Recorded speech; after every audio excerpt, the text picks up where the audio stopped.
Hi guys, and welcome to Quiet Voice Podcast channel. Tonight we step into a rain-soaked South Carolina rice plantation cabin in 1840, where the marsh breathes softly through the cracks, and the roof answers every drop with a sleepy wooden tapping. You can almost see the black water canal shining under low clouds, the cypress knees rising like old knuckles, and the cabin window glowing with a small, patient fire. What did a night feel like here? When the fields were flooded, the air smelled of wet earth and smoke, and every sound carried across the dark rice flats. So, before you settle into the story, take a moment to like the video and subscribe, and as you get comfortable, comment your location and your local time, so we know where in the world this quiet night finds you. Now, dim the lights. You step carefully through the soft low country rain, your shoes pressing into damp ground that sighs beneath each slow step.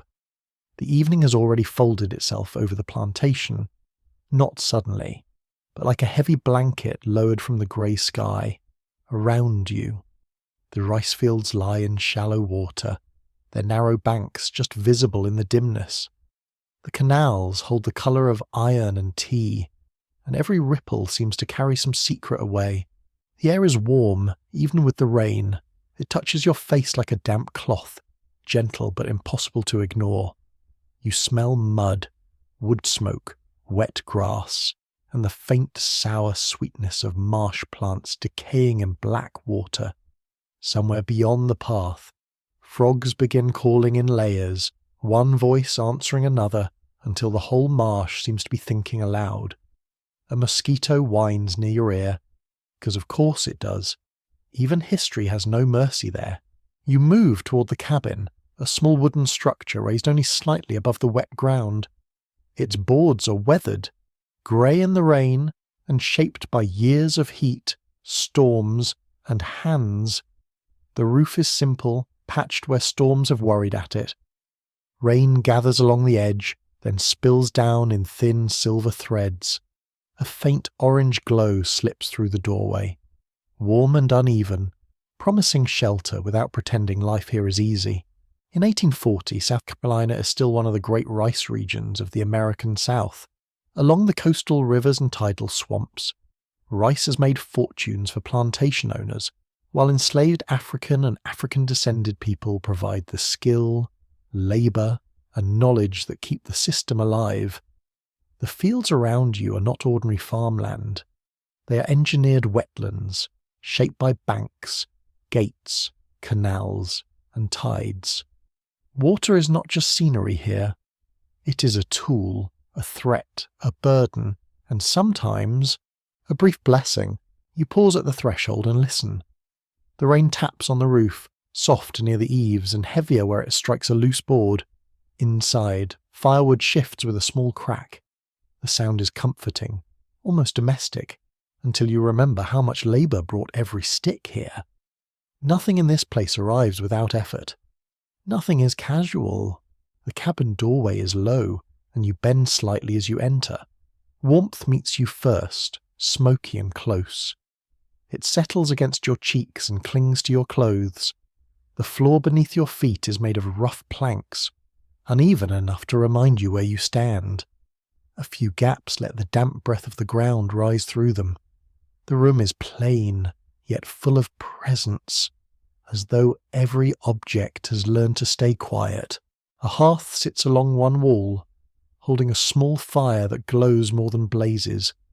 The flames lick around blackened wood, then sink back, patient and economical. Smoke finds its way upward, though not all of it escapes.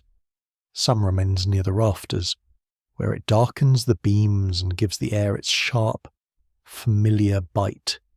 You feel it in your throat. You taste it faintly on your tongue. There are sleeping places against the walls, arranged with care in the limited space. A pallet of ticking or rough cloth lies near one corner, filled with straw, corn shucks, or whatever material can be spared. A blanket rests folded at one edge, thin but neatly kept. Nearby, a wooden stool stands close to the hearth, polished in places by long use. A small pot hangs over the fire, Its iron sides reflect a little red light. Outside, the plantation world continues in darkness. The big house may stand somewhere beyond the trees or across a distance of fields, built higher, brighter, and drier. Here, the cabin belongs to another rhythm. It belongs to bodies returning from field work, to hands rubbed sore by tools, to voices lowered after sunset. It belongs to tiredness, but not only tiredness. People still make lives here, even when the world has tried to narrow them cruelly. Rain softens the night, but it does not erase it. You hear water dripping from the roof, then splashing into puddles near the door. You hear insects pressing their thin music against the walls. Farther away, a bird calls once, startled or restless, then falls silent. The marsh answers with a deeper hush. It feels alive in every direction. You sit near the fire, careful not to disturb the few belongings arranged around you. The warmth reaches your knees first, then your hands. Your back still feels the damp air from the doorway, and the contrast is strangely soothing. Heat in front, rain behind. The body notices such things before the mind names them. Historians still argue whether some rice plantation cabins were mainly built according to planter convenience or shaped more deeply by African building knowledge and community habit. The answer may vary from place to place, which is not quite as tidy as a museum label would prefer. Some cabins were arranged in rows under strict control, others developed into quarters with social patterns, gardens, paths, and shared spaces that carried meaning beyond the plantation ledger. Human beings have an inconvenient way of making worlds, even inside systems designed to deny them one. You notice the walls are not silent surfaces. A peg holds a piece of cloth, damp from the day. A basket sits near the floor, its weave firm and practiced. A gourd vessel rests close by, light enough to carry and useful enough to keep within reach. These small things make the room feel less empty. They are not decorations. They are evidence of skill, need, memory, and choice. The rain grows steadier, and the roof begins its sleepy conversation. Tap, tap, patter, pause. Then a rushing murmur as wind shakes drops from overhanging branches. The sound spreads through the cabin and seems to round the edges of thought. You can imagine someone closing their eyes here, not because peace has been granted, but because exhaustion finally insists. A mainstream account of rice cultivation often mentions tidal irrigation, and rightly so. In the South Carolina Low Country, planters and enslaved labourers used the predictable movement of tides to flood and drain fields through wooden gates called trunks. This system could increase production, but it required constant attention and dangerous work. The water had to be watched, guided, repaired, and understood. A single broken bank could mean damage, hunger, punishment, or all three together. Because history rarely chooses just one difficulty, a quirky little detail hides inside that serious world. Rice birds, now often called bobolinks, were once so tied to rice fields that people complained about them like tiny feathered tax collectors. They descended in flocks to feed on ripening grain, and keeping them away became part of plantation life. Imagine guarding a crop from birds while standing in wet heat. Knowing the birds at least had the nerve to sing while stealing. Nature has always had a talent for mockery. The fire shifts, and a spark rises briefly before vanishing into smoke. You watch it disappear near the rafters. The cabin feels smaller now, but also more defined. The doorway is a square of wet darkness. The walls hold the warmth close. The floor smells of old wood and damp earth. Everything is simple, yet nothing is simple. You place your hand near the plank beside you, not quite touching the ash scattered near the hearth. The wood feels rough, with tiny ridges under your fingertips. It may have been cut locally, hauled, shaped, and fastened with more practicality than precision. Still, there is care in how the space is used. A small cabin requires attention. Every corner matters when room is scarce. Outside, rainwater runs along the path toward the lower ground. You picture it slipping into ditches, then canals, then the broad wet fields. The plantation is a machine made of mud, tide, rice, labour, and fear. But this cabin, for this quiet hour, holds another kind of machinery. Breath slows, fire settles. Rain counts time more gently than any clock. You hear a distant sound that might be a shutter, a branch, or a loose board answering the wind. The uncertainty makes you listen harder. Night in the marsh is full of almosts, almost footsteps, almost whispers, almost silence. The mind fills darkness with careful guesses, because it has always preferred a story to a blank space. The people who sleep in cabins like this carry knowledge that rarely enters formal records. They know where the path floods first. They know which wood smokes badly. They know how to mend a basket, stretch a meal, read a sky, soothe a child, and move through dangerous social rules without naming every danger aloud. Their knowledge is practical, intimate, and often invisible to those who wrote the documents. That invisibility is not emptiness. It is only the failure of certain pens. Rain presses harder for a moment, drumming above you with a fuller sound. The cabin seems to lean into it, boards creaking in mild complaint. You breathe in smoke, wet pine, and the earthy scent rising from clothes that have not fully dried. The atmosphere is thick but not unpleasant. It is heavy in the way old wool is heavy, carrying warmth and wear together. You imagine the surrounding quarters, other cabins standing in the rain, each with its own fire, its own murmurs, its own private endurance. Some doors are closed, some glow faintly. Somewhere, a child may be listening to the storm. Somewhere, an elder may be telling a story softly enough to keep it inside the room. Somewhere, someone may be too tired to speak at all. The rice fields beyond the cabin are quiet now, though quiet never means empty. Water moves under darkness. Frogs cling to the banks. Insects gather near puddles. Cypress roots grip the wet soil like patient hands. The entire landscape seems to breathe through water, and you breathe with it, slowly, because the rain teaches slow things. There is comfort here, but it is complicated comfort.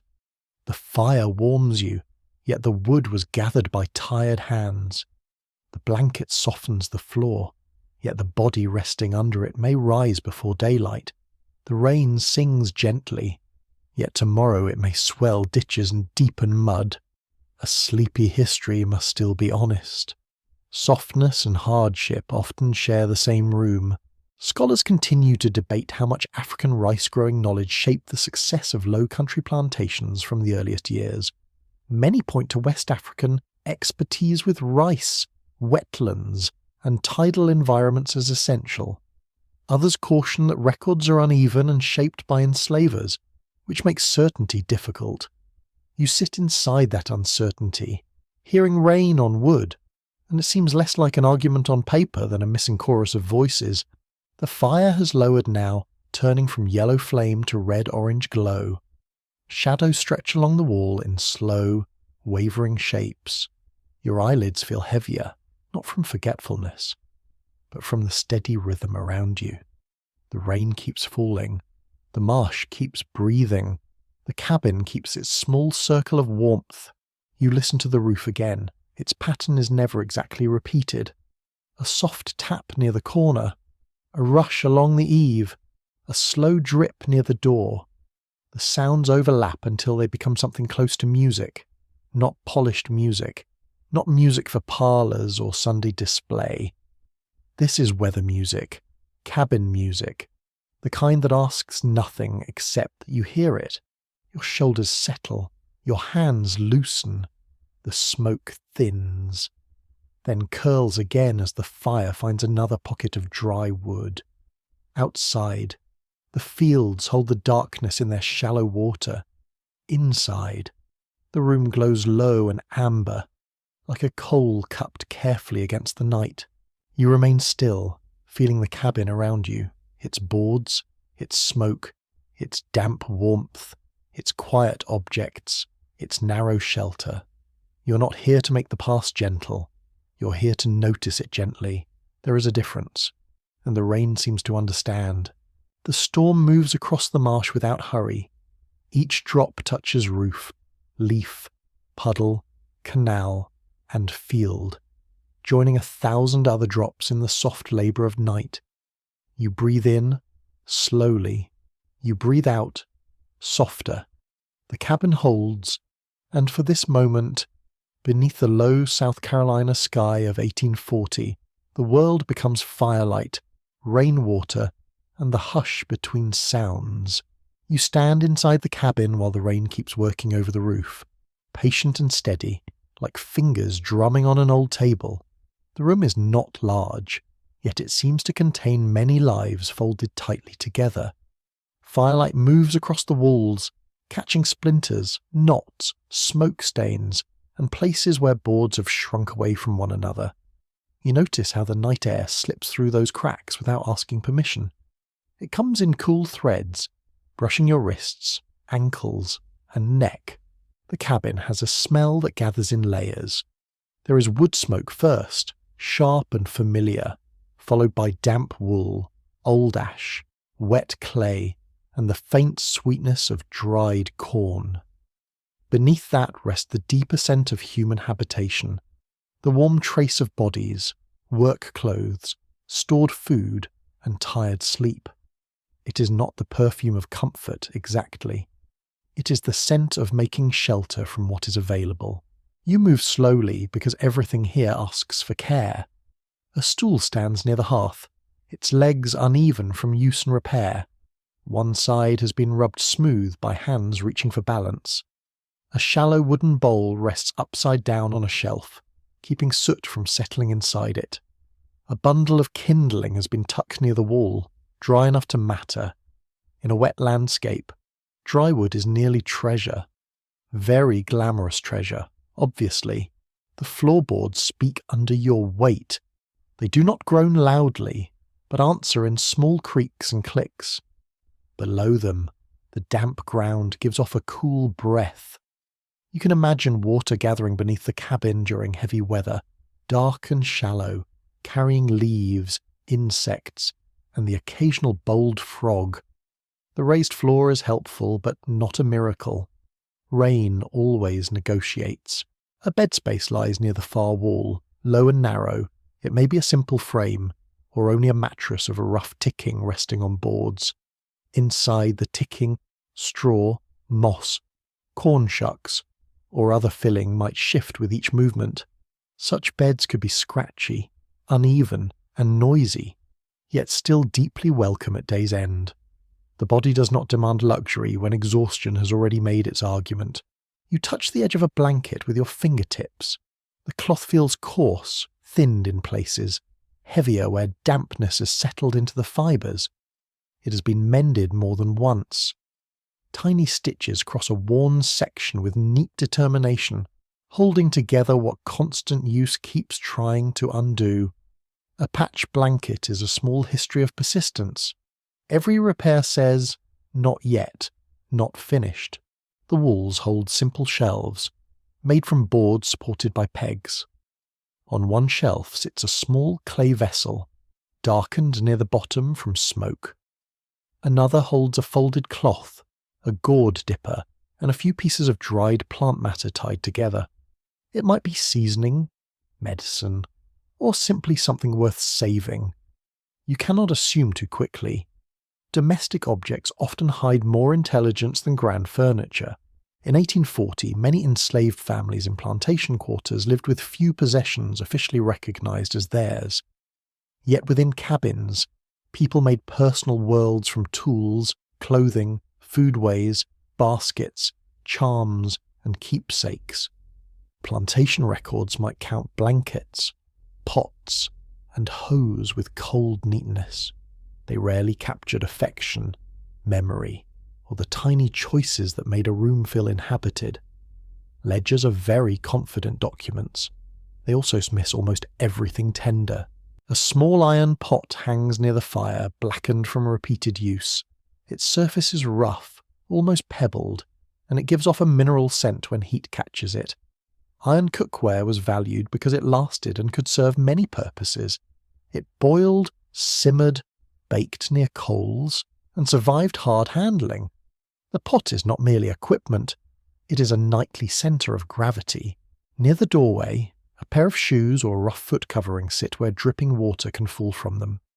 Mud clings thickly to the soles.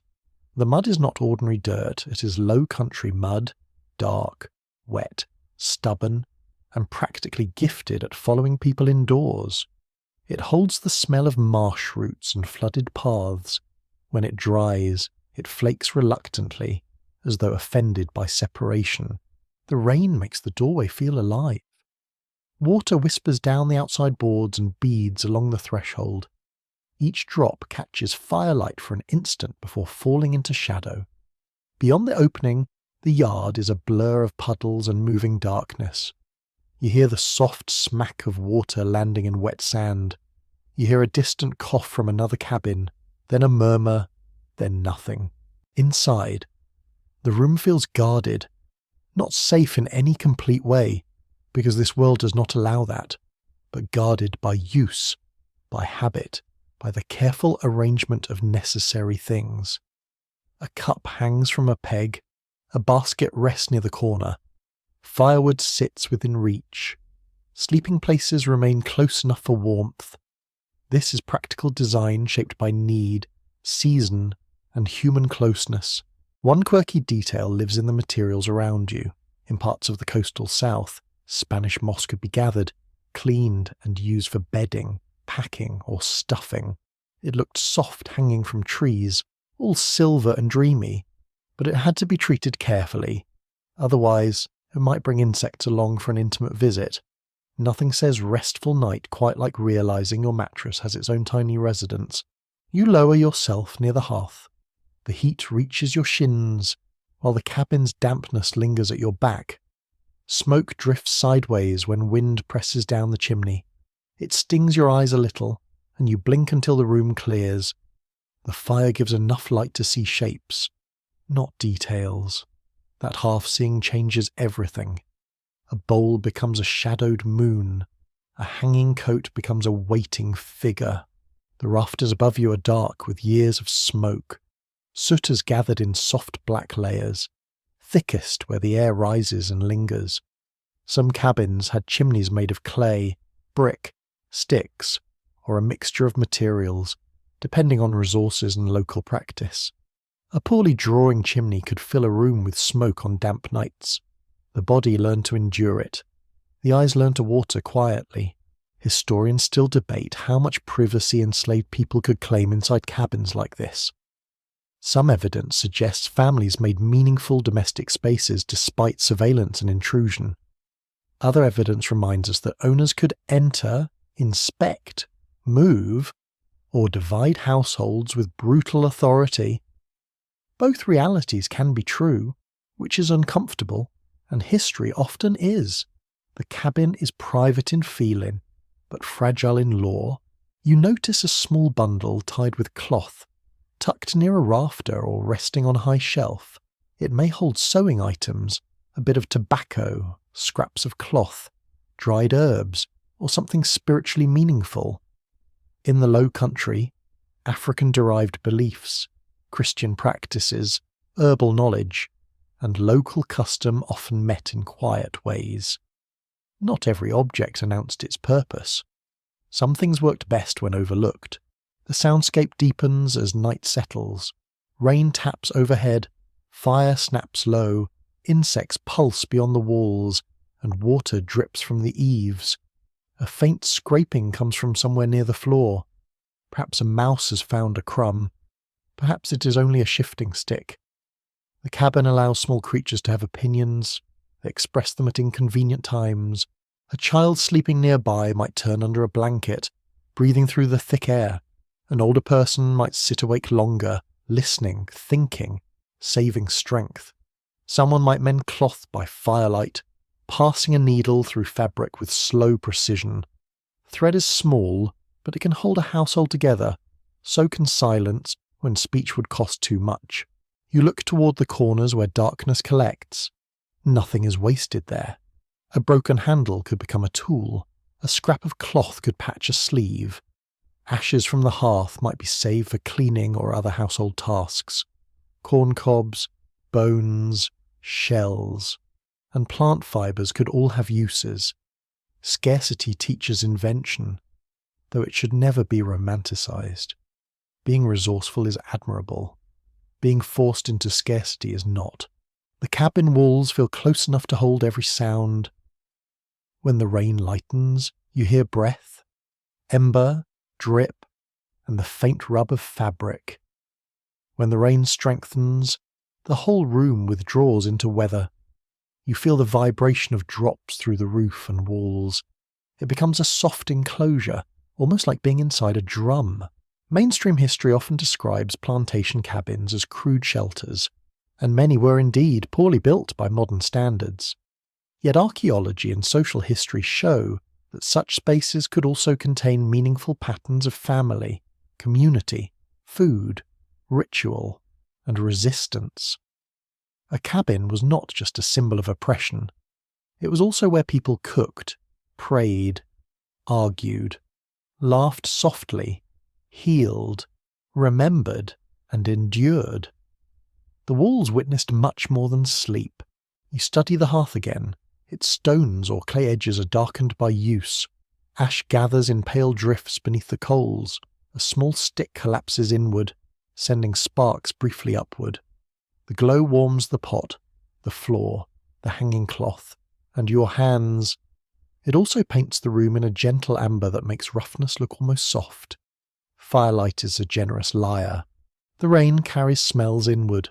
Wet leaves, muddy water, pine resin, something green crushed underfoot near the door. The air feels thick enough to rest against. You inhale slowly, then let the breath leave without hurry. The cabin is teaching you its pace, not through kindness, but through repetition. Drip, creak, crackle, breathe. Somewhere outside, a night bird calls twice. The sound is thin, lonely, and quickly swallowed by rain. You turn your head, but the darkness shows nothing. Marshland hides distance strangely. A sound may seem close while coming from far across water. Another may vanish though it began only steps away. The night plays little tricks, as if it has been practicing. You notice marks on a wooden surface near the hearth.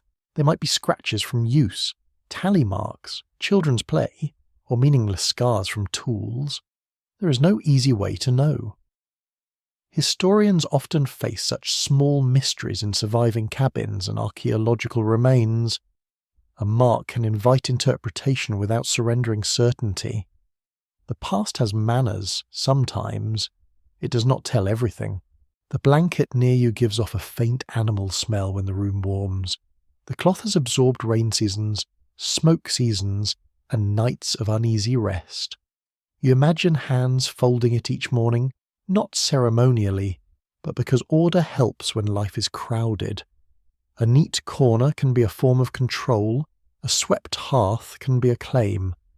Small acts matter in small rooms. The wind changes, and smoke bends toward the doorway. For a moment, the fire brightens blue at the base, then settles back into orange. The cabin answers with a soft creak overhead. You feel the boards beneath you, rough through fabric, and the warmth of the hearth across your knees. The world outside is soaked and wide. The world inside is narrow and glowing. A quiet thought rises as you sit there. This cabin is not picturesque. Despite the rain and firelight, it is not a charming escape from modern life. It is a place shaped by bondage, skill, family, fatigue, and the stubborn need to make a livable corner. To notice its coziness without its sorrow would be too easy. To notice only sorrow would also be incomplete.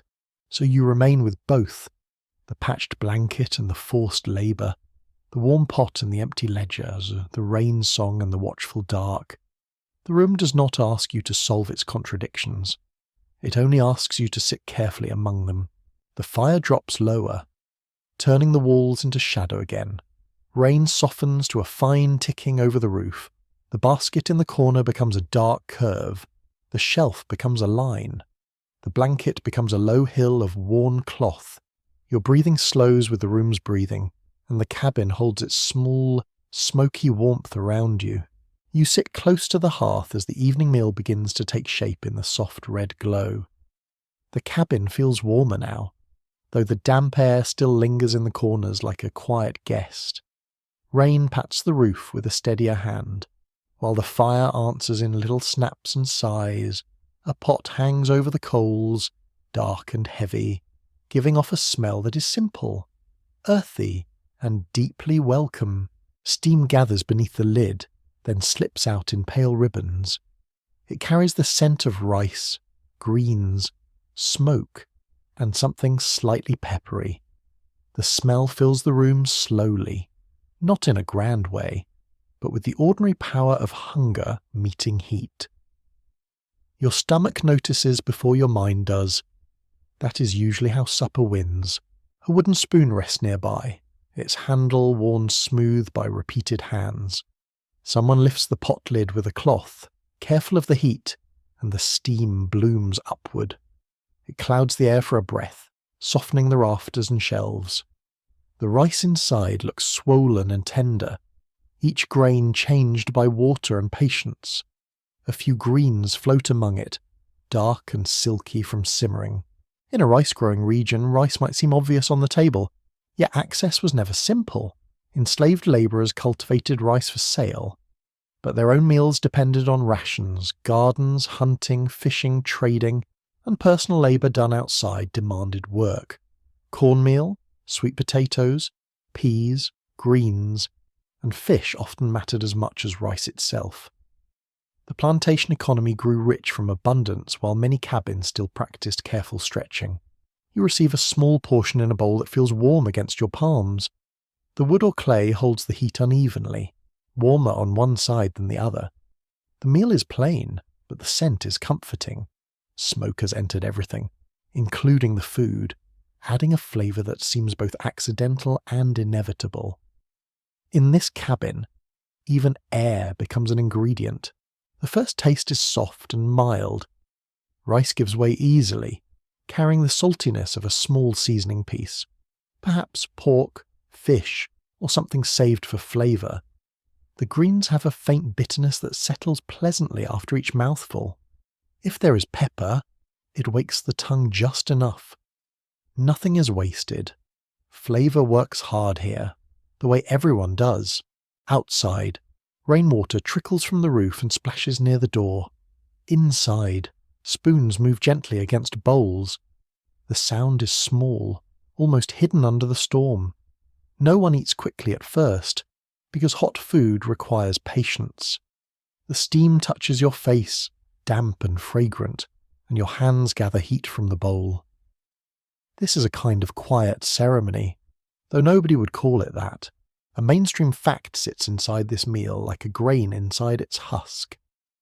Rice plantations in coastal South Carolina depended on tidal irrigation systems, but they also depended on knowledge carried by enslaved Africans and their descendants.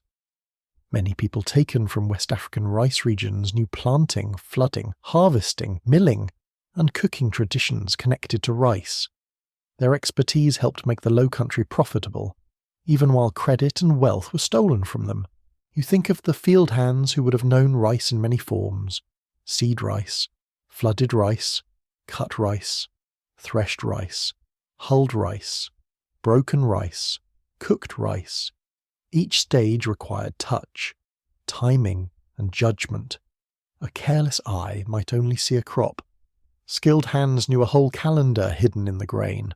The cabin meal may include okra, if the season and stores allow it. Okra arrived in the Americas through the African diaspora, travelling with forced migration, memory, and adaptation. In a pot, it thickens broth with a texture some people love and others accuse of being suspiciously enthusiastic. Food has always inspired strong opinions. Even sleepy history cannot avoid the great okra debate. You lift another spoonful and notice how the rice holds together where broth has thickened. The warmth travels down into your chest. Around the hearth, faces soften slightly in firelight. A person can be weary and hungry, guarded and grateful, all at once. Human feeling rarely behaves in tidy rows. There might be cornmeal cakes near the ashes, cooked on a hoe, griddle, or flat surface near the coals. They smell toasty, with browned edges and a centre that stays soft. You break one carefully, and steam escapes from the inside. The cake feels gritty between your fingers, then tender when it reaches your mouth. Tastes of corn, smoke, and patience. Corn was central to many southern diets, especially where rations were issued in course meal. It could be boiled into mush, baked into cakes, fried, or mixed with scraps of whatever was available. Rice may define the plantation's wealth, but cornmeal often steadies the daily body. The most famous crop is not always the one that keeps you standing. Near the hearth, a small basket holds dried peppers, onions, or herbs gathered from a provision garden. Such gardens could be vital. Enslaved people sometimes cultivated small plots during limited personal time, growing vegetables, herbs, and other foods for household use or exchange. These plots created nourishment, skill, and small zones of autonomy under severe constraint. A garden could be practical, social, and quietly defiant. Historians still argue whether plantation provision grounds were primarily tolerated because they reduced costs for enslavers, or because enslaved people forced open meaningful space through persistence and community habit. The answer shifts by plantation, owner, season, and circumstance. Records often describe allowances and rules. They say less about pride in a good harvest, or the satisfaction of keeping seeds alive. You smell something sharp and green when a cloth bundle opens. Perhaps it is onion tops, wild garlic, or herbs used to brighten the pot.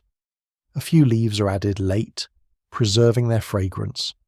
The scent rises quickly, cutting through smoke and damp wool. It feels almost cheerful, which is rude of it. Considering the century, still, the room accepts the cheer. A gourd dipper passes from hand to hand, carrying water that tastes faintly of wood and earth. It is cool, not cold, and carries the memory of a barrel, spring, or collected supply. Drinking from it requires a careful tilt.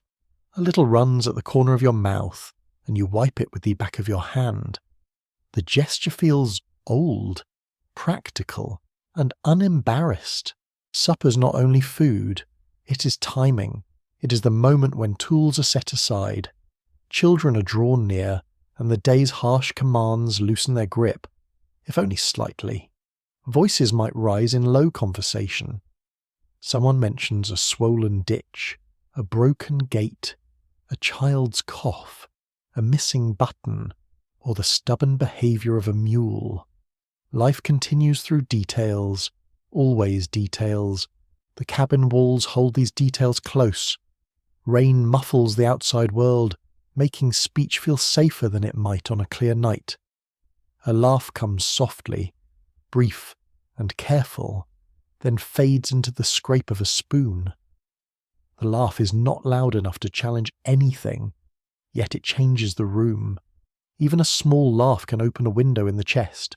You notice how the meal is served with attention to age, labour, and need. A tired worker may receive the fuller scoop. A child may be encouraged to eat slowly. Someone saves a bit for a person not yet inside, or for morning, when hunger will return with its usual excellent timing. Hunger is very reliable. It keeps appointments better than many people. A small piece of fish may appear, perhaps smoked, dried, or caught from nearby waters. The low country offered creeks, rivers, marshes, and tidal flats rich with fish, crabs, oysters, and other foods. Access depended on time, permission, tools, and local conditions, but water could supplement rations. The marsh was not only danger and labour, it was also pantry, pathway, and teacher. The fish smells salty and intense when warmed near the fire. A tiny piece seasons a whole bowl if handled wisely. You taste it in the rice, not as abundance, but as memory of water, brine, mudflat, creek current, and smoke all gather in that flavour. The landscape has entered the meal from several directions. You imagine hands pounding rice with mortar and pestle, separating grain from husk. The rhythm would be familiar to many communities, though exhausting when done at scale. Thump, lift, turn, breathe. Thump, lift, turn, breathe. Work songs might help coordinate motion, pass time, or carry feeling beneath the surface. The sound belongs to food before it becomes supper. Quirky food history offers another small surprise. Charleston and the surrounding rice coast helped develop dishes that later became famous under polished names. Yet many of their roots sat in cabins, kitchens, gardens, and African Atlantic foodways. A grand table might claim elegance from a dish whose wisdom came from people denied elegance themselves. History often steals the recipe, then compliments the silverware. The pot settles lower as servings are taken. Someone scrapes the bottom carefully, loosening the browned layer where rice is caught against iron. That part may be especially prized, crisp or chewy, smoky and rich. Many rice cultures treasure the browned bottom, though names and customs vary widely. The pot keeps secrets for those patient enough to scrape gently. You feel the heat fading from your bowl, your fingers, damp from rain and steam, dry slowly near the fire. A thin line of smoke wanders across the room, blue in the low light. The smell of supper clings to the air, mixing with ash and wet wood. It is a humble fragrance, but it has depth. It says people are still here. The talk around the hearth might turn to weather.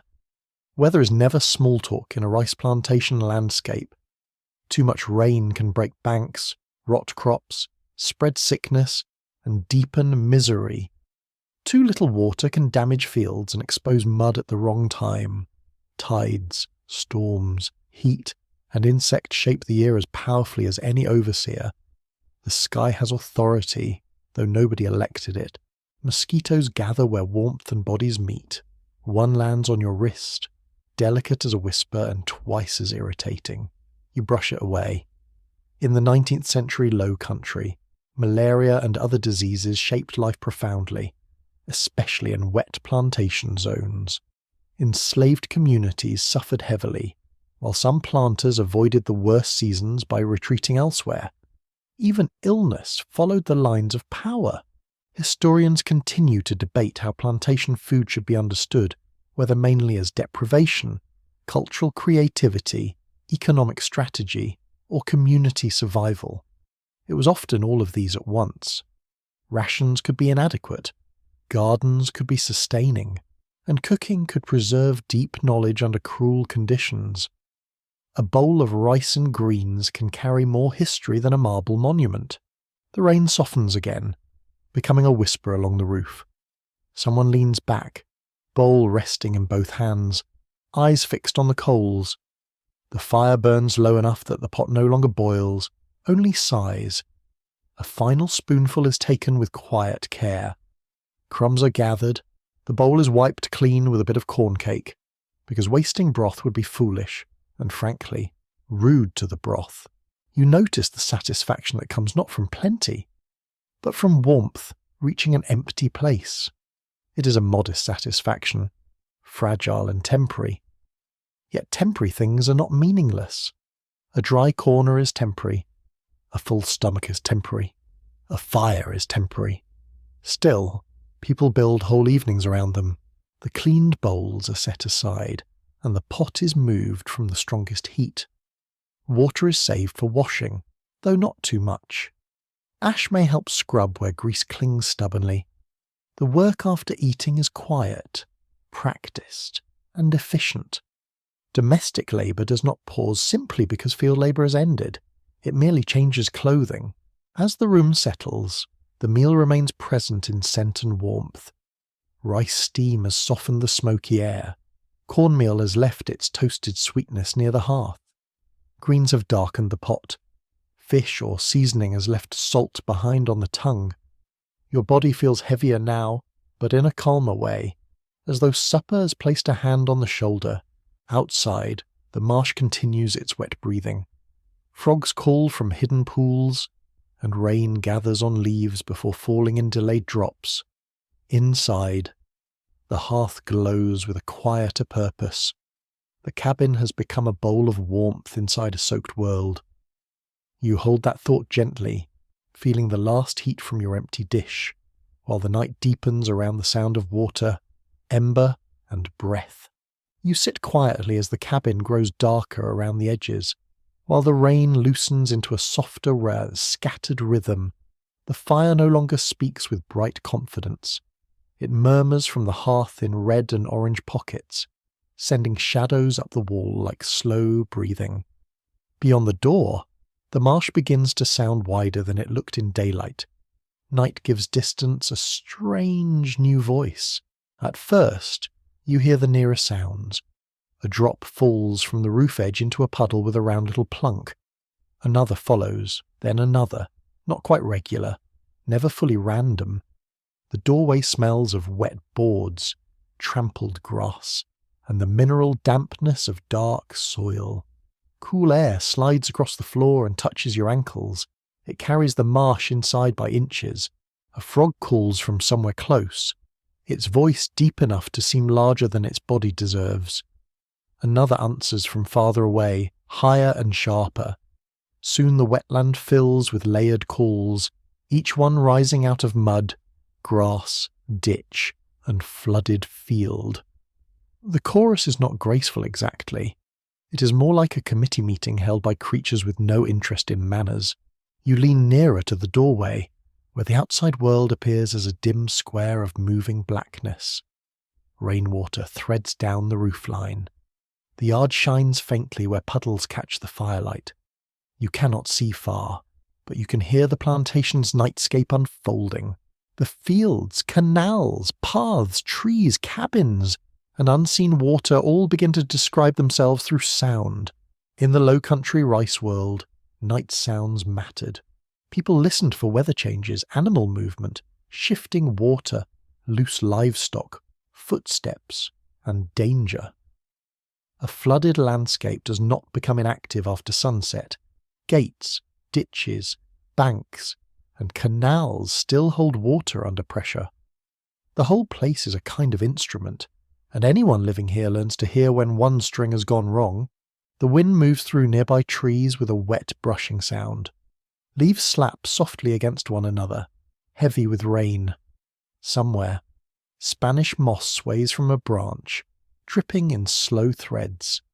The smell of soaked bark enters the cabin, mixed with smoke from the hearth. You breathe it in, and the air feels both heavy and clean. That is the Low Country's little trick. A sound comes from the marsh grass, quick and low. Perhaps it is a raccoon, nosing along the edge of a ditch.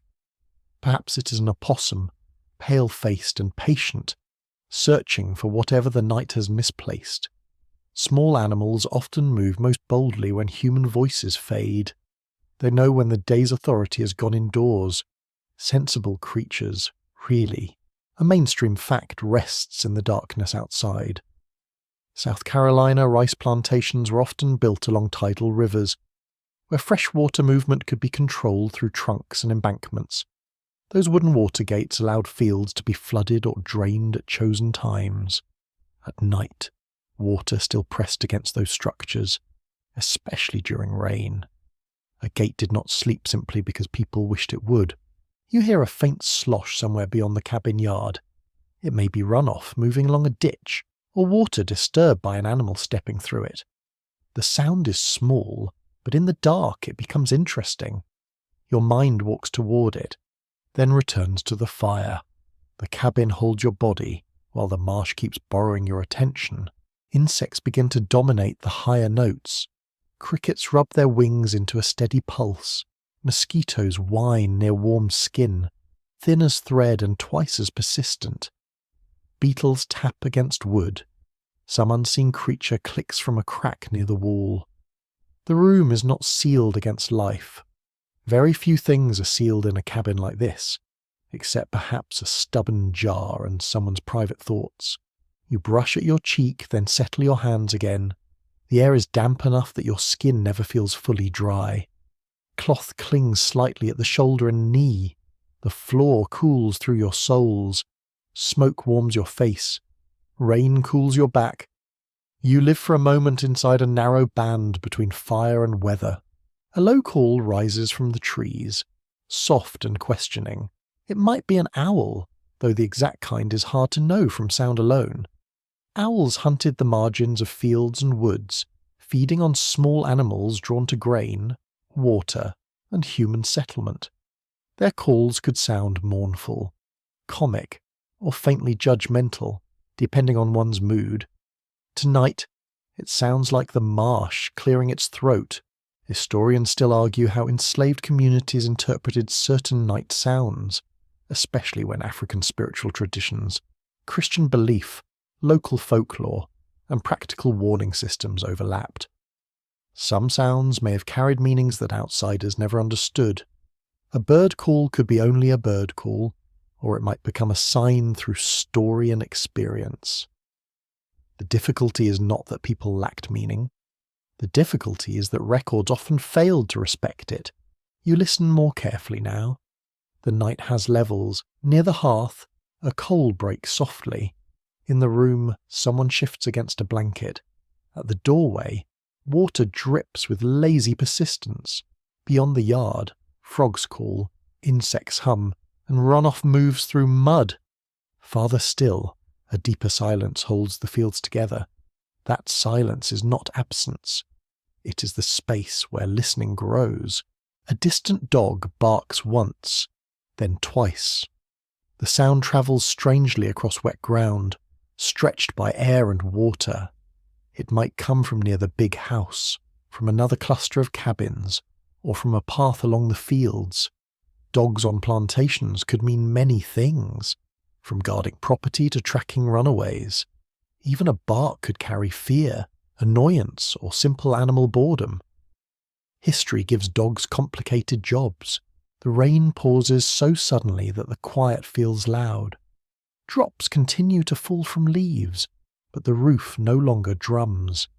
In that suspended moment, the marsh opens wider. You hear the faint creak of tree limbs. You hear a splash from the ditch. You hear breath in the room. The cabin seems to lean outward, curious despite itself. Then comes a rolling sound from far away. Not thunder yet, but the sky considering it. The air presses closer. Warmth gathers near the floor while cooler dampness settles along the walls. The smell of the marsh thickens, dark and green. Storms in this landscape could arrive with theatrical confidence, as if the clouds had been rehearsing backstage. A quirky low-country tidbit slips into the night with the frogs. Certain frog and insect choruses were so closely tied to weather that people often used them as informal forecasts. Long before scientific instruments became common locally, ears and skin did much of the work. A sudden change in calls, wind, or air pressure might hint at rain, clearing, or trouble. The marsh was noisy, yes, but it was also educational, excessively educational. Some evenings, you hear water drop through the chimney, hissing briefly when it touches a warm place. The fire protests with a sharp little sound, then returns to its slow glow. Smoke shifts lower, and your eyes sting for a moment. The cabin smells stronger now, ash and damp wood together. You wipe at one eye and blink into the firelight. The room steadies again. Beyond the doorway, the darkyard contains forms you can almost identify. A stump becomes a crouched figure, then becomes a stump again. A hanging branch becomes a raised arm, then simply drips. Human minds are very dramatic in low light. They take one shadow and build an entire theatre around it. The plantation's spatial order also speaks at night. Cabins may stand in rows, clusters, or lanes, depending on the estate. Paths connect living quarters to fields, kitchens, barns, mills, and the owner's spaces. In daylight, those paths mark labour and control. At night they may also carry visits, news, courtship, prayer, healing, and quiet exchange. A path can serve power by day and community by darkness. A soft footstep might pass outside, though it is gone before certainty forms. Perhaps someone crosses between cabins under the rain's cover, carrying a message, a borrowed tool, a cup of meal, or concern for a sick person. You hear a low voice, no words, only tone. Then the wet grass takes the sound back. The night protects and exposes at the same time. You think about how darkness changes authority. The plantation does not disappear when the sun sets. Rules remain. Surveillance remains. Fear remains. Yet darkness also blurs edges, shortens sight lines, and gives sound a chance to carry differently. People who know the paths, puddles, fences, and dogs may move with skill. To outsiders, the same space is confusion. Local knowledge becomes a lantern without flame. The frogs grow louder again, as if some invisible conductor has lifted a hand. Their calls ripple through the fields, swelling and thinning in waves. You feel the sound in your chest after a while, not because it is loud in one place, but because it is everywhere. It becomes part of the air. You cannot separate it from breathing. The smell of waterlogged grass becomes sharper, somewhere nearby. Something floral opens faintly in the damp warmth. Perhaps a vine. Perhaps a night-blooming plant at the edge of the yard. The scent is delicate and nearly lost beneath smoke. Still, it reaches you. Even harsh landscapes make unnecessary beauty, which feels almost impolite, but welcome. Another historical uncertainty settles into your listening. Scholars do not always agree on how far sound travelled across specific plantation landscapes, because forests, water levels, building placement, and weather changed the experience. Some nights may have carried voices clearly over surprising distances. Other nights swallowed sound within yards. What people could hear shaped what they feared, knew, and remembered. A wooden latch taps lightly as wind nudges the door. The sound repeats, then stops when someone places a small object against it. The practical gesture restores the room's quiet boundary. You hear fabric rustle, then stillness. The cabin is not sealed, but it is tended. That tending matters. A home is often made from repeated corrections. The fire sinks lower, and the room shifts toward grey and red. With less light, the sounds sharpen. A mosquito returns near your ear with insulting confidence. You wave it away again, but it simply redraws its flight path. There is no dignity in losing a duel to a speck, yet many have done it. A splash outside makes you turn. This one is larger. Perhaps a branch has fallen into a puddle, or an animal has jumped from the ditch bank. Alligators lived in low-country wetlands, though they were not lurking beside every cabin like villains in a cheap tale. Still, people respected water edges for good reasons. A dark ditch at night deserves caution. The marsh has teeth, even when it is quiet. The thunder finally arrives, low and far, travelling through cloud and field. It does not crack overhead. It rolls softly, like a heavy wagon crossing a bridge in another world. The cabin boards receive the vibration with a faint tremble. The air smells suddenly metallic, rain preparing itself again. You feel the change on your skin. Then the rain returns. Fuller than before. It sweeps across the roof in a clean, rushing sheet, covering insects, frogs, footsteps, and distant dogs beneath one broad sound. The cabin tightens into itself. Firelight blurs in the rain-heavy air. The doorway becomes a silver curtain. For a few minutes, there is only water. You sit within that sound and let it gather around you. Rain hides the plantation's harsh lines, though it cannot remove them. It softens the yard, darkens the paths, and makes the fields shine unseen. Inside, the hearth glows low, and the room smells of smoke, wet wood, and cooled supper. Your breathing follows the storm's slower rhythm. The marsh speaks in water now, and you listen until its many voices become one. You feel the rain settle into a slower rhythm, and the room seems to draw its breath inward. The fire has become a deep red pocket of heat, steady enough to hold attention without asking much from you. Around the hearth, the air smells of ash, damp cloth, and the last faint trace of cooked grain. Outside, water moves through the plantation in dark channels, patient and unseen. Your thoughts drift toward the fields, not as broad green beauty, but as a place of skill and strain. In daylight, the rice fields would spread out in watery squares and long rectangles, divided by banks raised from mud. Canals would lead the eye toward distant trees, and wooden gates would wait where water needed managing. At night, all of that geometry disappears. Only the sounds remain. You imagine stepping along a narrow bank in the grey light of morning. Mud presses at both sides, slick and eager to take your balance. Grass brushes wet against your legs. The air hangs hot and close, filled with the smell of standing water, crushed plants, and soil turned up by feet. Even the breeze seems tired here.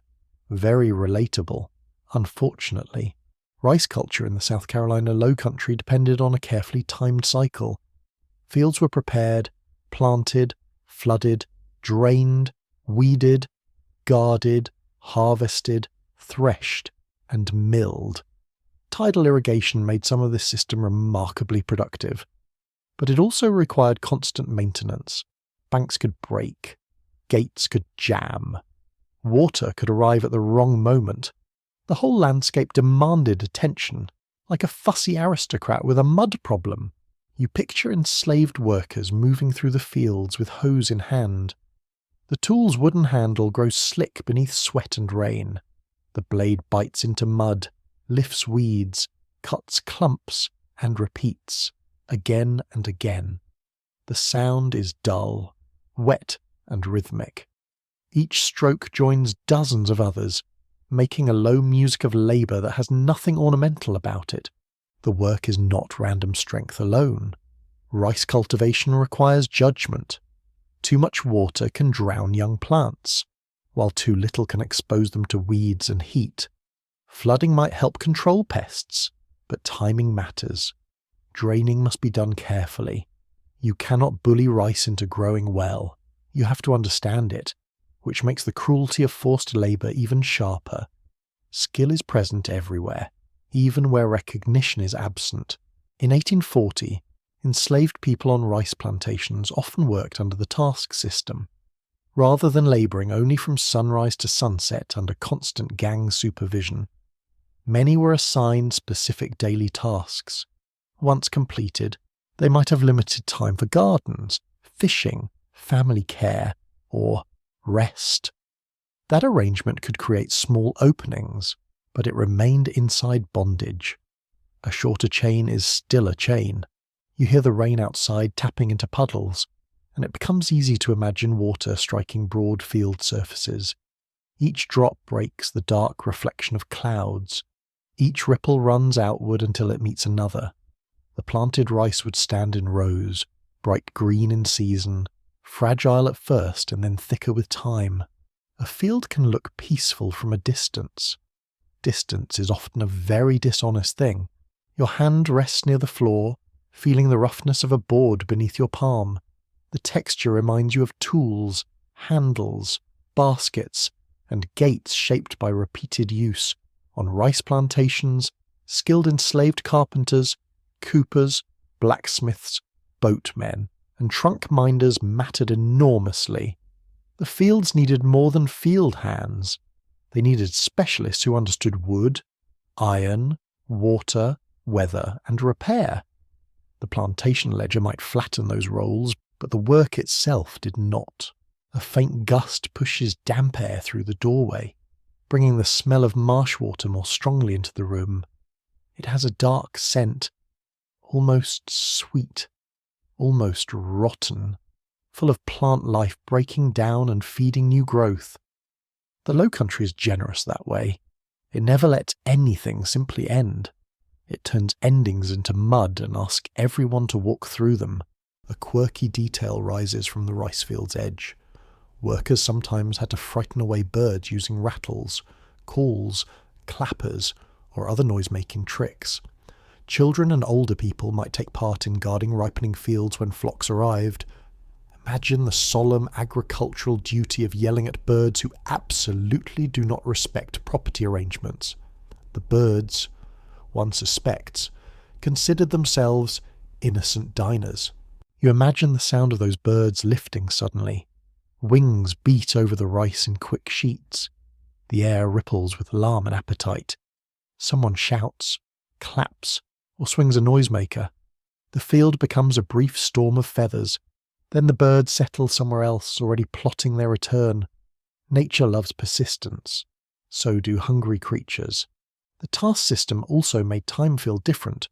A person might hurry through an assigned portion in hopes of earning a few hours for personal work, yet the assigned task could be heavy, dangerous, or impossible in bad conditions. Overseers or drivers might alter expectations. Rain, illness, broken tools, or flooded paths could turn a day into punishment. Freedom of time inside slavery was never secure.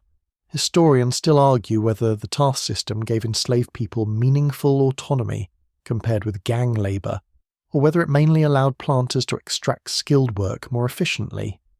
The debate is not abstract inside this cabin. It lives in sore wrists, wet legs, half-finished gardens, and the desperate value of an hour not directly commanded. Time, here, is never just time. It is breath. You picture the rice trunk, that wooden gate controlling water between canal and field. It may look plain, a box-like structure with a door or plug, but it holds power over the crop. Someone must know when to open it, when to close it, and how the tide will behave. The waters movement can be useful only when read correctly. Misread it, and the field suffers. There were enslaved workers known for managing these water systems with remarkable expertise. Their knowledge came from experience, observation, and inherited practice. They understood currents, seepage, tides, banks, and the moods of wooden gates. A planter might claim ownership of the plantation, but ownership is not understanding. The water knew who truly paid attention. The fire crackles softly as a coal collapses inward. The sound returns you to the cabin, then lets you drift again toward the fields. You feel in your body how tiring wet work must be. Clothing clings, bud pulls at the foot, mosquitoes gather around exposed skin. Heat rises from the flooded land after rain. Every movement costs more than it should. Rice fields could also be unhealthy places. Standing water, heat, and insects contributed to the spread of malaria and other illnesses. Many plantation owners understood the danger and sometimes left lowland estates during sickly seasons. Enslaved people usually could not leave. Geography, disease, and power met in the body. That is not a poetic image. It is a historical fact with a pulse. You imagine someone returning from the fields at dusk, shoulders aching, hands swollen, legs spattered with mud. The path back to the cabin would not erase the day. It would only carry it indoors. Wet clothes would steam near the fire, tools would be set aside, a bowl would be held, a child might lean close. Fatigue would sit with the family like another person. A small uncertainty surrounds the details of daily pacing. Surviving records can list tasks, crops, yields, and punishments, but they rarely capture how each day felt from inside the worker's body. Scholars can reconstruct patterns from plantation journals, archaeology, oral tradition, and comparison. Yet some sensations remain beyond exact recovery. How heavy was one particular morning? Which silence felt most dangerous? The documents do not say. Rain thickens again, pressing on the roof with a soft rushing sound. The cabin's warmth feels smaller, but more precious. Your fingers curl toward the heat. Outside, the fields drink. Water slides into ditches to creeps along banks and gathers in low places. The rice landscape is never still. Even in darkness, it adjusts itself. The work of harvesting comes to mind, though the season depends on the year's rhythm. Rice would be cut with sickles, gathered, dried, threshed, and processed. The cutting required bending, gripping, and swinging again and again. The threshing required force. The milling required machinery or pounding, depending on place and scale. By the time rice reached a refined table, it had already passed through many weary hands. You consider how strange it is that rice can seem so gentle in a bowl. Soft, pale, fragrant, comforting. Yet behind it stands water control, field labour, disease risk, bird guarding, milling, transport, and sale. Food often hides its own biography. We eat the ending and forget the chapters. History asks you to taste more honestly. Some people in the quarters may have carried memories or inherited knowledge of rice cultivation from West African regions where rice had long been grown. Techniques, food ways, and environmental understanding crossed the Atlantic under violent circumstances. In the Low Country, those forms of knowledge met new rivers, new soils, new rules, and unbearable coercion. Culture survived not as a museum object, but as practice. Planting, cooking, singing, naming, watching water. The room grows quieter, except for the rain and the low fire.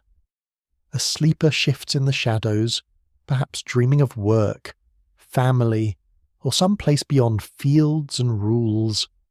Dreams are difficult for historians. They leave almost no records, unless someone speaks them. Yet people surely dreamed. They dreamed through smoke, fever, hunger, love, fear, and rain. The mind insists on travelling. You imagine the plantation at noon, though the cabin remains dark around you. Sunlight glares from standing water, bright enough to sting the eyes. The air shimmers above the fields. Insects thicken. A heron lifts slowly from a ditch, offended by human presence. Someone wipes sweat with a sleeve and returns to the task. The rhythm continues because the system demands it, and yet, within that rhythm, people talked, taught, signalled, joked, warned, and cared. A person might show another how to judge a bank's weakness by feel. Someone might share knowledge of herbs for fever. A parent might watch a child from the field's edge. A worker might slow for another who is ill. Community did not cancel suffering, but it refused isolation. A second quirky note belongs to the landscape itself. The mud of rice fields could preserve footprints for a while, holding the exact press of toes, heels, and tool marks until water softened them away. For a brief time, the field remembered everybody. Then the rain edited the page. Nature is a very thorough archivist, but not always a patient one. The hearth glow shrinks lower, making the cabin feel like the inside of a closed hand. You hear water running harder somewhere outside, perhaps from a roof corner into a growing puddle. The sound is steady and narrow. It reminds you of irrigation ditches, sluices, and the constant movement that made rice possible. Water is never background here. It is always working. Historians still examine how much enslaved workers' environmental knowledge shaped planter decisions, even when written accounts credited owners or managers. The uncertainty comes from records filtered through power. When an enslaver wrote that a field was managed well, whose judgment made it so? When a crop succeeded, whose experience guided the water? The answer is often present, but not named. You breathe slowly and let the imagined field fade back into the dark cabin. The work remains, not as noise now, but as weight. It rests in the wet shoes near the door, the patched cloth, the rough hands, the careful supper, and the way sleep must be gathered quickly before another day claims it. Labour has a smell here. Mud, smoke, sweat, iron, rain. The fire gives one last brighter flicker, as if remembering flame. Shadows rise, then settle. Outside, the rice fields lie hidden beneath rain and night, their banks holding, their canals filling, their water gates waiting for hands. Inside, the cabin gathers its tired warmth around those who have returned from that watery world. You sit very still, listening to the dark fields through the rain, and the sound becomes slow enough to carry you towards sleep. You notice the cabin most clearly in its smallest things. Now that rain has softened the larger world outside, the hearth glows low, and the room has entered that hour when objects seem almost awake. A basket leans in one corner, its curved rim catching the ember light. A folded cloth rests beside it, patched with thread that does not quite match. Nearby, a wooden peg holds a small pouch, tied shut with care. These are not grand possessions, yet they pull your attention with quiet insistence. Each object seems to say that life here is more than labour counted by someone else. A hand shaped this, a mind chose that place. A person saved this scrap, mended this edge, tied this knot. The cabin is poor in material wealth, but not empty of intention. You reach toward the basket without lifting it, letting your fingers hover near the woven surface. The fibres look firm and slightly glossy where use has smoothed them. Basket making in the Low Country drew from African, native and European influences, with coiled sweetgrass baskets becoming one famous coastal tradition. In 1840, many practical baskets would have served harvesting, carrying, storing, and household tasks. A basket could be tool, trade item, and memory vessel. The room smells of wet reeds, smoke, ash, and warmed cloth. Rainwater drips from the roof outside, steady enough to become almost private. You hear a soft rubbing sound as someone adjusts a garment near the fire. Fabric brushes against skin, a needle glints briefly, then vanishes again into shadow. Mending continues because holes do not respect bedtime. Very rude of them. A shirt or dress lies across a lap, held close to the firelight. The needle passes through cloth with patient precision. Pull, smooth, turn, pull again. The thread tightens a torn seam, drawing two tired edges back together.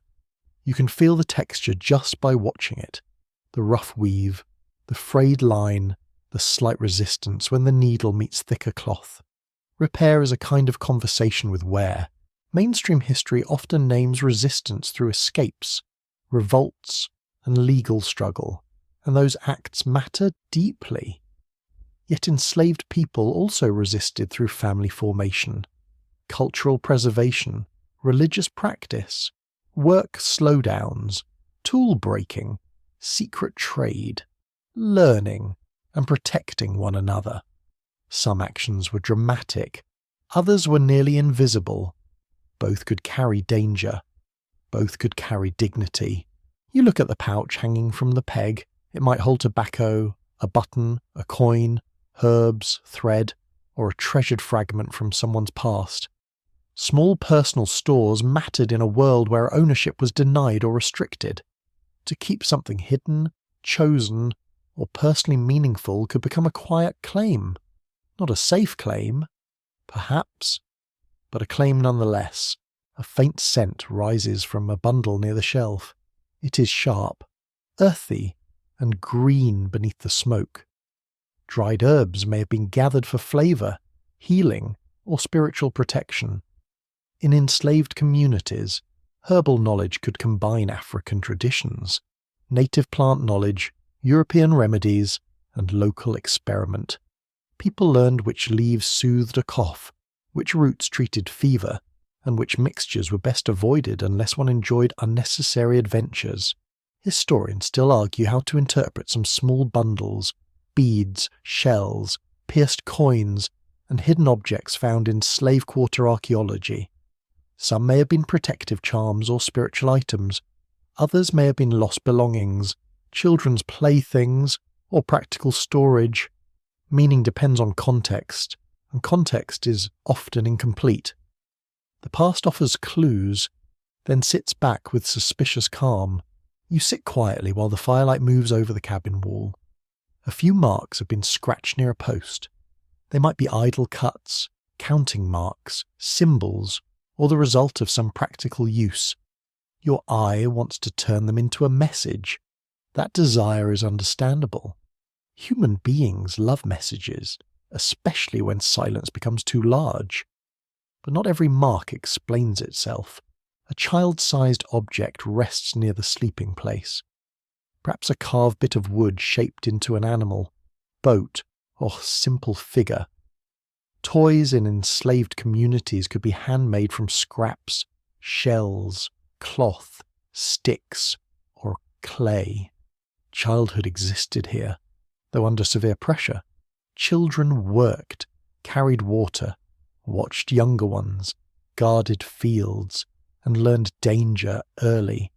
Still, they played when they could.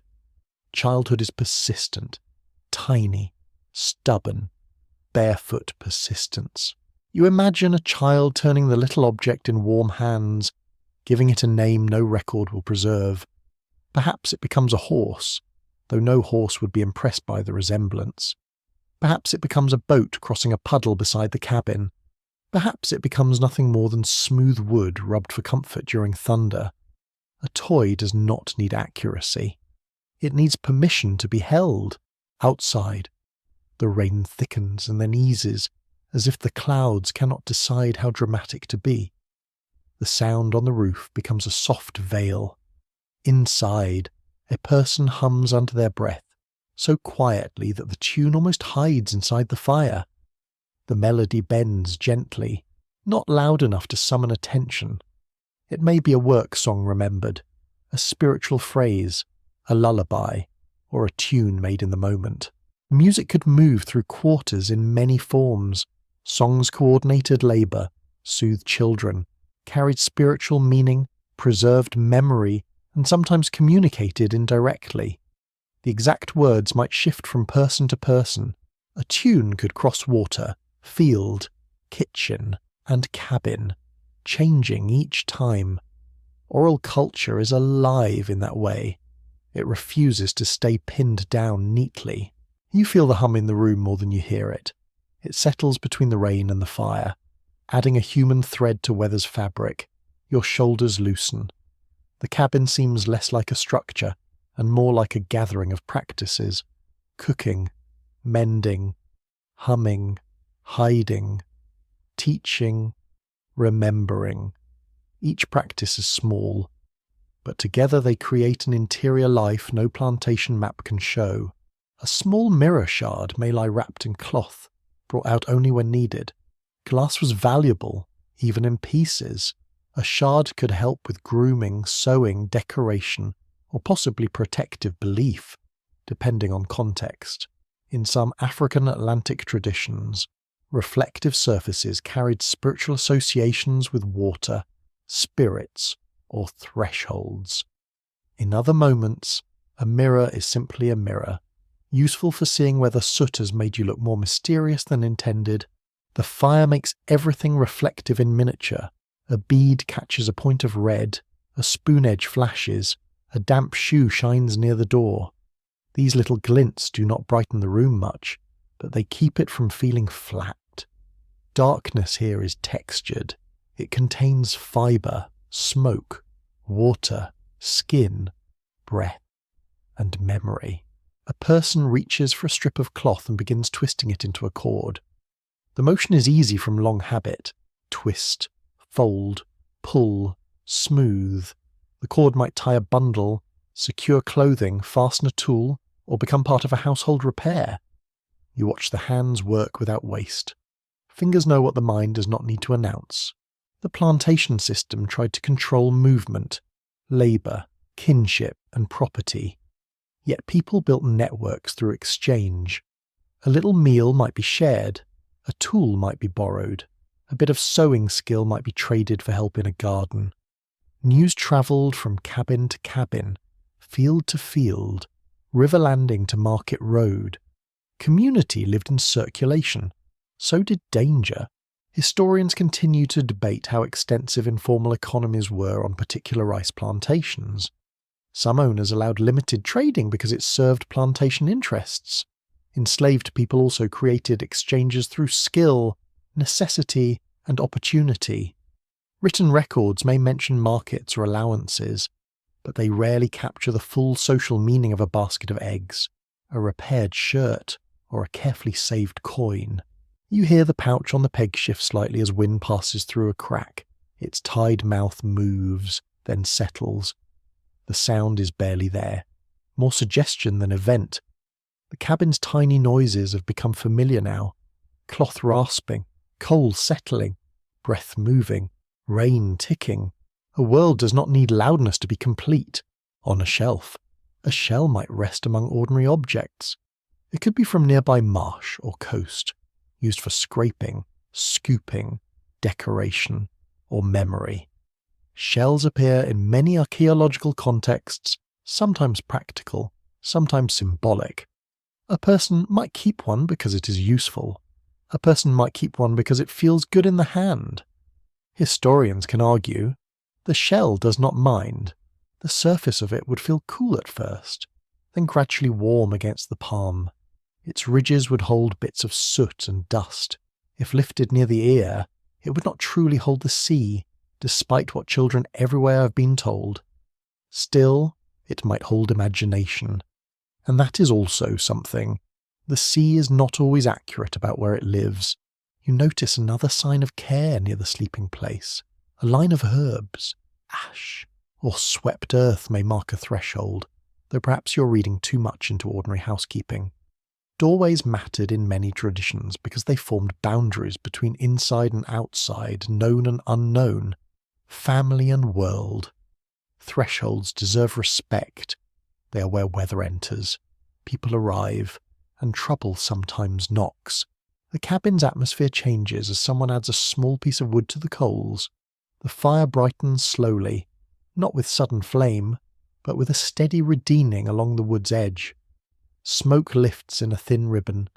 The smell is resinous, a little sweet, and sharper than the older ash. Warmth spreads over your knees again. Your hands loosen open. A woman's headscarf, folded near the wall, catches your eye. Head coverings could be practical, cultural, expressive, and sometimes regulated by law or custom in different places and periods. Cloth protected hair from dust and weather. It also allowed style, identity, and dignity within limits imposed from outside. A folded scarf can hold more meaning than an entire portrait gallery. Portrait galleries do tend to be rather pleased with themselves. You imagine choosing a colour when choice is possible. A faded red, a deep blue, a plain brown cloth made personal by tying. Even limited choice can become expressive in skilled hands. Style does not vanish under oppression. It adapts, hides, signals, and survives. Human beings decorate the edges of constraint because plain survival is not enough. A quiet voice speaks near the hearth, perhaps reminding a child not to touch the pot, or telling someone where a tool was placed. The words are low and practical. No grand speech, no polished declaration. Yet ordinary speech is one way people remain themselves, naming things, asking after someone, teasing gently, giving instructions, correcting a child. All these keep a household alive. You sense how dignity moves in this cabin without ceremony. It is in the folded blanket, the washed bowl, the hidden pouch, the mended seam, the small toy, the shared herb knowledge, the tune kept soft. Dignity is not the same as comfort. It does not require permission. It may survive in a room where comfort is thin and permission is cruelly withheld. Scholars still wrestle with how to write about enslaved people's resilience without making suffering sound acceptable. That is an important caution. The skill and beauty inside this cabin do not soften the injustice around it. They reveal the humanity that injustice tried and failed to erase. You can honour resourcefulness without praising the conditions that made it necessary. The rain outside becomes gentle again, falling in separated drops from branch tips and roof edges. The cabin smells warmer now, because the new wood has caught. Smoke rises more cleanly. The air near the floor remains damp, and your toes feel the coolness there. Fire above, damp below. The body keeps learning the room in layers. A final small object rests near the hearth, almost lost in shadow. It might be a smooth stone used as a weight, a child's treasure, a tool for grinding, or an object held during prayer. You cannot know, but you can notice how carefully it has been placed. Care itself is evidence. It leaves arrangements where words are missing. You sit among these quiet acts of keeping cloth whole, keeping herbs dry, keeping food useful, keeping children near, keeping songs alive, keeping memory inside objects humble enough to escape notice. The plantation may claim fields, buildings, tools, and bodies under its laws, but inside this low-lit room, meaning gathers in ways no inventory can fully count. The fire settled again into a mellow glow. Rain whispers over the cabin roof. The basket's rim shines softly. The pouch rests against its peg, and the patched cloth lies folded in patient shadow. You feel the room's fragile strength around you, not loud, not sentimental, not simple, just present. And in that presence, the night becomes less empty, filled with the soft labour of people making dignity from whatever the world has not taken. You hear the first story arrive, not as an announcement, but as a change in the room's breathing. The rain has thinned to a fine whisper on the roof, and the fire has fallen into a warm, watchful glow. Someone shifts closer to the hearth, drawing a blanket around their shoulders with slow care. A voice begins quietly, shaped by smoke, tiredness, and the old habit of speaking low after dark. The words do not hurry. They move like water through grass, bending around the sleeping forms near the wall. You listen as the voice gathers a tale from memory, not polished like a printed book, but alive in its pauses. A story told by firelight belongs partly to the teller, partly to the listeners, and partly to the night. The night always wants a share. The tale may begin with a trickster, perhaps Brewer Rabbit or another clever figure who survives by quickness rather than strength. In many African-American storytelling traditions, animal tales carried humour, warning, social wisdom, and veiled commentary on power. The weak did not always defeat the strong directly. Sometimes they dodged, teased, slipped away, and left the mighty looking foolish. A very satisfying arrangement, honestly. You picture the rabbit small and bright-eyed, moving through cane, briar, and moonlit field. His ears tilt at danger. His paws know every path. Bigger animals speak loudly, threaten confidently, and make the classic mistake of underestimating someone smaller. The fire pops softly as the teller pauses, letting the listeners feel the trap forming. Even tired children know this rhythm. Someone powerful is about to be embarrassed. The room smells of ash, damp wool, and the faint herbal sharpness of something drying near the hearth. Smoke curls under the rafters, blurring the low ceiling. Outside, frogs resume their calls in the ditches, not loudly now, but steadily enough to fill the spaces between sentences. The story and the marsh seem to take turns speaking. Neither interrupts. Both have manners tonight. Storytelling among enslaved communities often carried more than entertainment. It could teach caution, preserve memory, strengthen identity, and offer emotional release. Stories helped children learn how to read people, danger, greed, pride, and foolishness. They also allowed laughter under conditions where open criticism could be dangerous. Humour becomes serious work when survival is listening. A child near the wall stirs, perhaps already knowing the best part. The teller lowers the voice further, forcing everyone to lean inward. This is an old trick of storytellers everywhere. Make the room come to you. The rabbit waits inside the tale, silent and smug.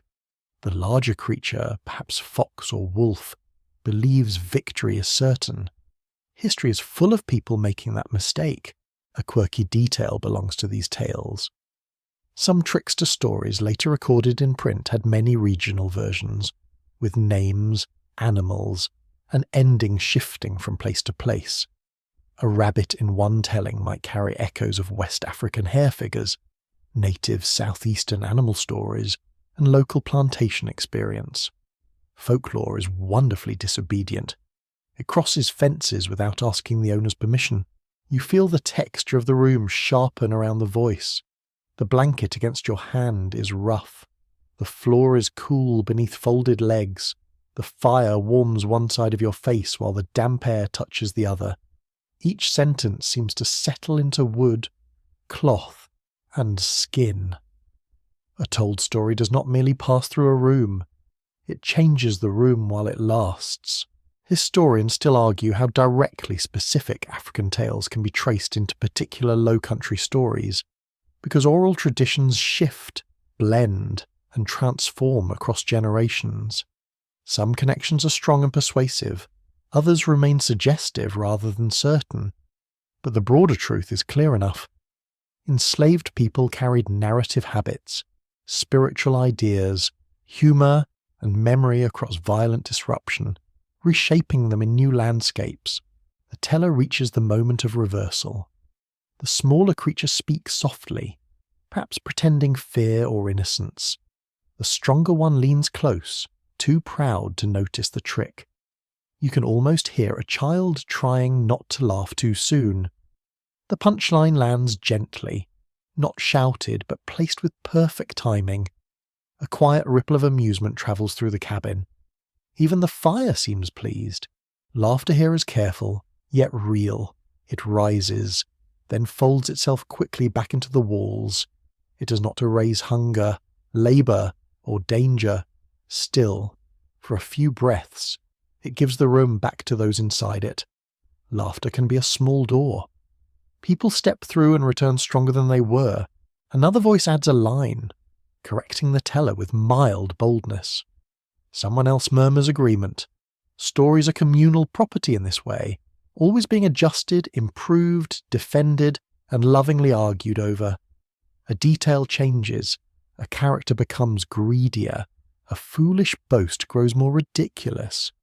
Oral tradition is not a fixed statue, it is soup, and everyone thinks they know the right seasoning. The fire brightens when a coal breaks open, showing an orange seam inside. Shadows lean across the wall like listening figures. The rain outside nearly stops, leaving only drops from the trees. You hear one fall into a puddle, then another from the roof corner. The quiet after laughter feels wider. It invites something slower. A spiritual song may begin next, barely more than breath at first. The melody rises from one voice, then another joins beneath it. The words might draw from Christian scripture, African tonal patterns, field experience, longing, and coded hope. Songs in enslaved communities could hold grief, endurance, theology, and messages beneath plain surfaces. They were not simple in any sense. However simple they sounded, you listen to the hum gather. It trembles softly in the smoky air, not loud enough to travel far but strong enough to fill the chest. The rhythm moves with a rocking quality, like a body soothing itself. Outside, the marsh water lies dark under clouds. Inside, the song makes a different kind of water, something you can almost float upon. Christianity spread among enslaved communities in complex ways by 1840, influenced by white-controlled preaching, independent black interpretation, African religious frameworks, and secret gatherings. Biblical stories of exile, deliverance, suffering, and promised rest could carry deep meaning. Enslaved listeners did not simply receive religion as owners intended. They interpreted, adapted, and made it speak to their own lives. A line in the song lingers on the idea of crossing water. The image may suggest the Jordan River, baptism, escape, death, freedom, or all of them at once. Water surrounds this plantation physically, but it also fills the spiritual imagination. It divides, carries, hides, cleanses, threatens, and leads away. In the Low Country, water is never just water. It keeps getting promoted. You feel the song vibrate faintly through the floorboards. Someone taps a heel with restrained rhythm, a hand pats a knee. very softly. Percussion does not need a drum when a body remembers the beat. The cabin becomes an instrument again, but now the sound is human, intentional, and inward-facing. The roof, walls, floor, and hearth all receive it. Historians continue to debate how often secret religious meetings occurred on particular plantations, and how planters responded when they suspected unsupervised worship. Evidence varies widely. Some owners feared independent gatherings, while others tolerated limited meetings under watchful conditions. What remains clear is that spiritual life could offer strength, interpretation, and community beyond the plantation's official order.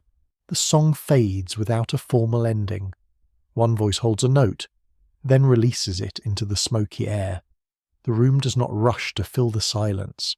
That is the mark of a song that has done its work. Everyone sits inside its aftersound, feeling what cannot be explained without making it smaller. A different kind of tale may follow, quieter and more mysterious. Someone mentions a light seen over the marsh, or a figure near a tree line, or a warning carried by a bird's cry. Low Country belief drew from many sources, including African cosmologies, Christian imagery, local legends, and the strange realities of wetland nights, a landscape full of fog, water, and hidden movement practically begs people to tell stories about spirits. It is very persuasive scenery. You imagine a pale light hovering above black water, wavering between trees. Perhaps it is swamp gas, a lantern, moonlight on mist, or someone's fear taking shape.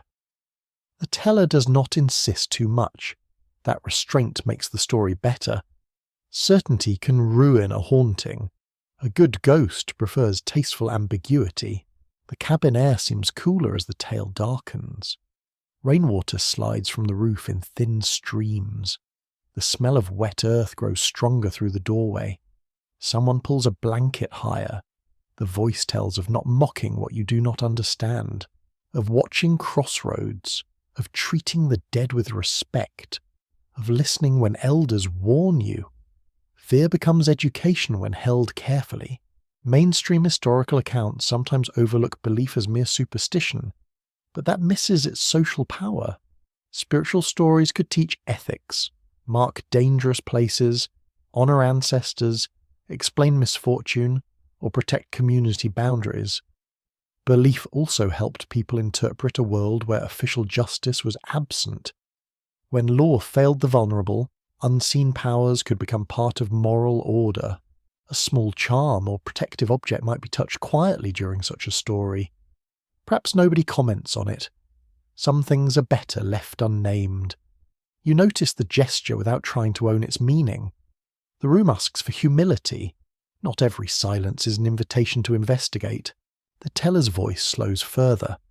The haunted figure, if there is one, does not leap or scream. It waits at a distance, seen between trees, near water, where paths become uncertain. The listeners know the true lesson is not only fear, it is attention. Notice where you walk. Respect what came before you. Do not strut through the dark like a fool with fresh shoes. A low chuckle follows that thought, softening the room again. Even ghost stories need humour, or else everyone becomes impossible company. Someone makes a dry comment about people who ignore warnings, and the cabin breathes easier. The fire answers with a small collapse of ash. The night resumes its gentle pulse. You consider how these stories live without paper. They depend on memory, repetition, voice, and occasion. A tale told on a rainy night is not identical to one told during harvest, illness, celebration, or grief. The teller chooses what the room can hold. The listeners shape the telling by fear, laughter, silence, and request. A story is never alone. It arrives with weather. Scholarly uncertainty lingers around many recorded folklore collections, because most were written down decades later by outsiders or descendants in changed circumstances. Researchers must ask what shifted in translation, performance, audience, and power. Still, Even imperfect records reveal immense creativity. They point toward a night like this, where voice and memory carried what official archives ignored. The cabin grows sleepier now. A child's breathing deepens against the wall. An adult stares into the coals, eyes shining with reflected red. The last story has left a trace in the air, part warning, part comfort. Outside, the marsh lies damp and watchful. But the cabin has gathered itself around song and tale. For a while, imagination has made more room than the walls allow. You settle closer to the warmth, feeling the floor's uneven boards beneath you. The smoke no longer stings as sharply. The rain returns in faint, delicate taps, as though it has been listening too. The stories drift above the hearth, invisible but present, joining soot on the rafters and memory in the wood. You breathe slowly, and the room becomes a cradle of voices, each one fading gently into the deep, wet hush of the low country night. You lie near the hearth as midnight settles over the plantation, not with a bell or clock, but with a deepening of damp silence. The fire has lowered to coals, and the cabin glows in hidden places. A red seam shines beneath ash. A dull orange bead trembles at the end of a charred stick. Shadows lean together along the walls until the room feels smaller, softer, and more secretive. The rain has changed again. It no longer sweeps the roof in broad waves. It falls in fine, patient threads, ticking on shingles, dripping from branches, and gathering quietly in the yard. Every sound arrives softened by water. The world outside seems wrapped in wet cloth. Even the frogs call more slowly now, as if the hour has made them thoughtful. A rare achievement for frogs. You stretch one hand toward the warmth and feel heat fading into the air. The floor beneath your blanket is uneven, firm in one place and hollow in another. Straw or shuck filling shifts faintly whenever you move. The cloth smells of smoke, skin, and rain that has followed everyone indoors. It is not a fresh smell, but it is human. It belongs to shelter. Your eyes adjust to the cabin's darkness. The doorway is only a dim rectangle, edged with silver where rain catches a little sky. The hearthstones look like dark lumps under red dust. The hanging pot has become a round shadow above the coals. Objects lose their names at this hour. They become shapes, waiting for morning to explain them again. Outside, the marsh moves with quiet confidence. Water slides along ditches and gathers at the roots of grass. Somewhere, a canal receives runoff from the flooded ground. The sound is not loud, but it is constant once you notice it. A wetland at midnight is full of small transfers. Puddle to ditch, ditch to canal, canal to river, river to tide. In the rice country of South Carolina, water was managed through embankments, canals, and trunks. But midnight weather did not politely respect human plans. Heavy rain could test every bank and gate. A small weakness might become a breach by dawn. People living near the fields knew that storms were not background events. They were working events, even when everyone was lying down. A gust of wind presses rain against the cabin wall. Droplets slip through a crack and land near the floor with tiny taps. Someone turns in sleep, then becomes still again. The air has cooled enough that dampness begins to claim the edges of blankets and clothing. You pull cloth closer under your chin. It scratches slightly, but the weight is comforting.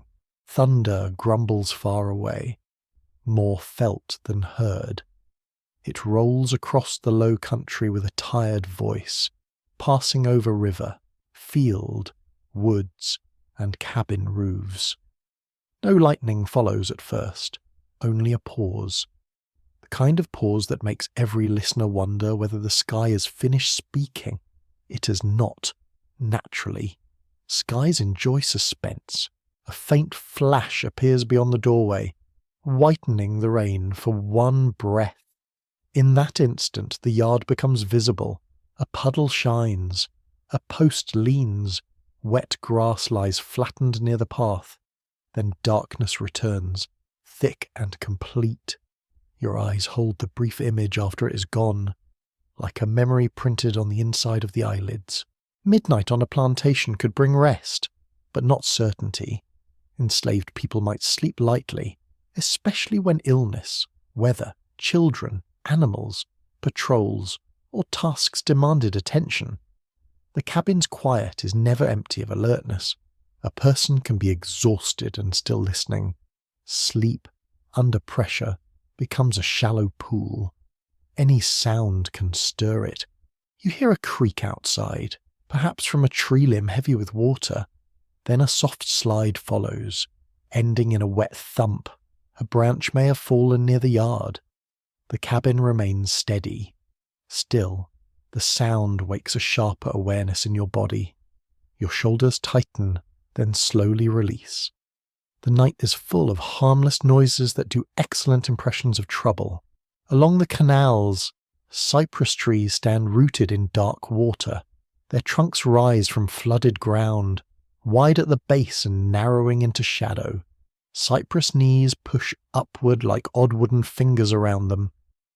In daylight they might appear curious, almost charming. At midnight, they look like a committee of ancient judges. The marsh has dramatic taste. A quirky tidbit belongs to those cypress knees. People have long debated their exact function, with explanations involving support, oxygen exchange, or storage. Even today, the full purpose is not perfectly settled. Imagine being a tree feature so mysterious that generations of humans keep guessing at your job, rather enviable in a quiet wooden way. You smell the storm more strongly now. Wet bark, mud, leaf mould, and the metallic edge of distant lightning come through the cracks. The cabin's smoke has cooled into a softer scent, less sharp than before. Ash smells almost powdery in the damp air. Your tongue tastes it faintly. The room feels close, but the storm makes the outside feel endless. Historians still debate how enslaved families organize sleeping arrangements inside cabins of different sizes and layouts. Archaeology, plantation descriptions, and later testimony suggest many variations.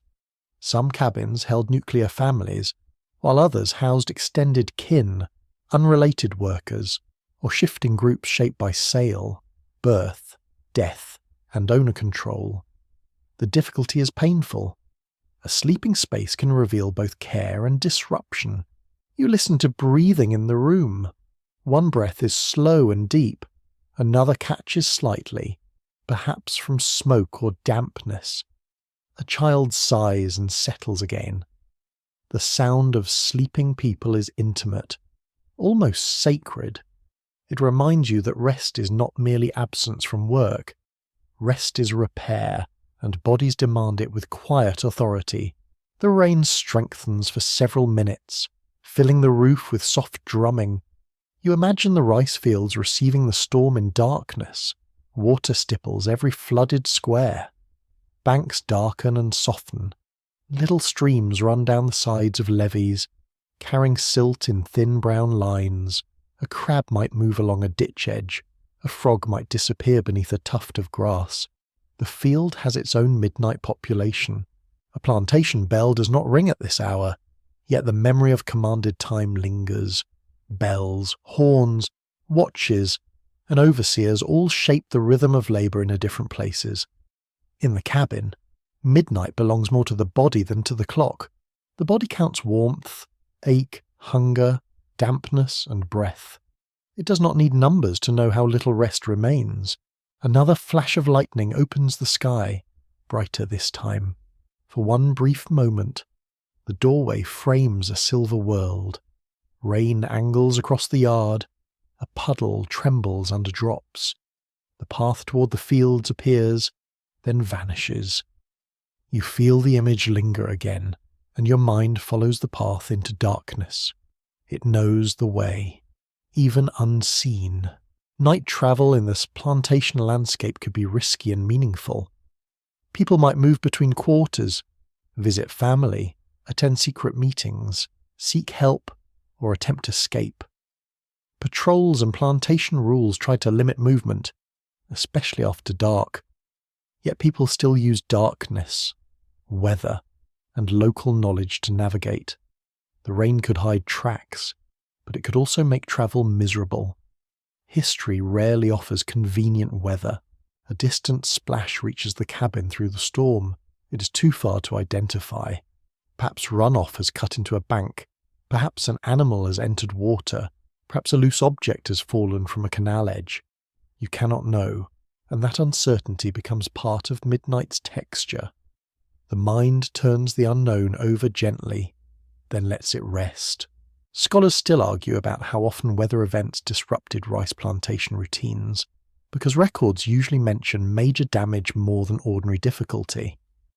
A planter might note a broken embankment, crop loss, or labour delay. The record may not describe wet bedding, sleepless worry, aching joints, or children frightened awake by thunder. Official history often dislikes small discomforts. Small discomforts, however, are where people live. You pull the blanket closer and feel its rough weave against your cheek. It has warmed where your breath touches it. The damp edge remains cool. The contrast is strangely soothing, like holding night and shelter together in one piece of cloth. Outside, rain falls on everyone and everything without distinction.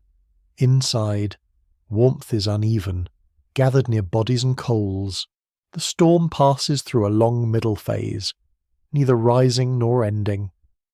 The sounds become predictable enough to soften thought. Drip at the doorway, breath from the sleeping child, crackle from the coal, rain on roof, distant water running.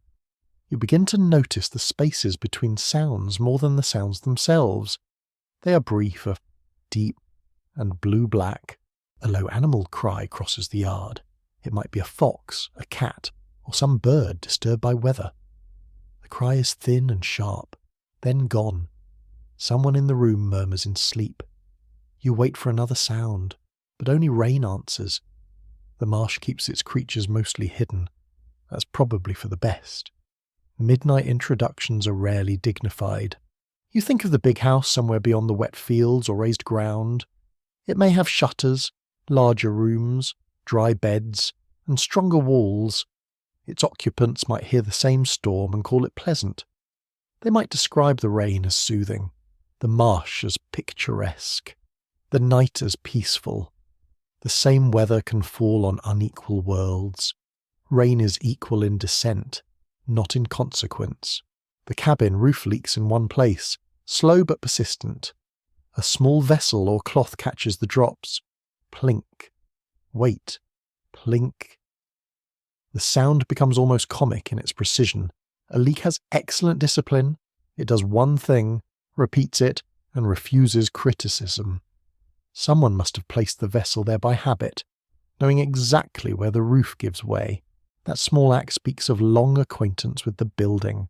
People know where wind enters, where smoke gathers, where rain seeps, where floorboards dip, and where sleepers should avoid the drip. A house becomes known through irritation as much as comfort. Every floor teaches a routine. Every routine becomes part of living. The fire needs no tending now. The coals are enough for this hour, holding heat beneath ash like memory under silence. You watch their colour shift when air moves over them. Red deepens, fades, then returns. It is a slow breathing of heat. The hearth has become the room's hidden heart. Historians continue to question how much nighttime communal life varied between plantations with strict surveillance and those where enslaved communities carved out broader evening networks. The answer depends on local management, geography, population size, season, and individual resistance. No single plantation night can stand for all others, yet the need for connection appears again and again. Wherever records allow a glimpse, the rain begins to loosen. Drops grow more separated on the roof. The frogs, encouraged by this excellent chance to be heard, rise again in damp celebration. Their calls spread across the field edges, ditch banks, and puddled yard. The sound is not pretty in the parlour sense. It is alive, layered, and deeply belonging to this place. Your eyelids grow heavy, then lift when thunder murmurs once more beyond the trees. The storm is moving away. The air feels rinsed, though still warm and close. Somewhere along the canal, water continues to run higher than usual. The plantation will have to reckon with that water when daylight returns.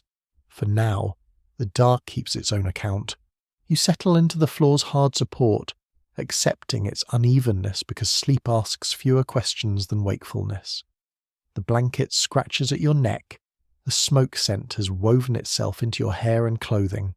Rain cools the doorway, while the hearth keeps a small circle of warmth. Everything is uncomfortable. Everything is also quiet enough to rest within. Midnight thins gradually, though no light has arrived. The hour doesn't end in a moment. It loosens by degrees, as storms do, as fires do, as thoughts do when sleep comes near. The cabin holds its breathing people, its patched roof, its fading coals, and its small vessel catching drops. Outside, the marsh shines unseen beneath cloud and rain. You listen until the water, frogs, and embers fold together, and the night becomes one longer, dark, gentle sound. You wake without knowing exactly what has woken you, which is often how the last part of night behaves. The cabin remains dark, but the darkness has changed its colour. It is no longer thick midnight black. It has softened into a damp grey. Gathered around the doorway, the rafters, and the low shapes near the hearth. The fire is nearly gone, hiding under ash with only a faint red pulse. The rain has become lighter, more like mist with ambition. It whispers along the roof and taps only now and then, as drops fall from branches already soaked. Outside, the yard smells newly washed, full of wet earth, cold ashes, leaves, mud, and standing water. The air entering through the cracks feels cooler than it did earlier. It touches your face gently, almost politely, a rare courtesy from weather. Someone nearby shifts beneath a blanket, and the cloth makes a dry rasping sound. Another person breathes through the last deep moments of sleep. The room holds that fragile hour when nobody wants to move, yet the day has already begun pressing its fingers against the walls. A rooster calls somewhere far off, ragged and self-important. He has, apparently, opinions about dawn. You lie still and listen. The cabin contains many tiny signs of waking. A foot moves against the floor.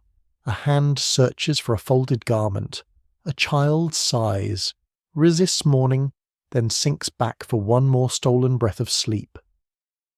The hearth ash settles with a soft sigh. From outside comes the slow drip of water off the eaves, counting time in cold little notes. Before dawn on a rice plantation, the day could begin early, especially when water levels, field tasks, animal, cooking, and children needed attention. Enslaved people's mornings were not simply the start of assigned labour. They also included the work of keeping households alive. Fires had to be revived. Food had to be prepared, clothing had to be found, dried, patched, or worn damp anyway.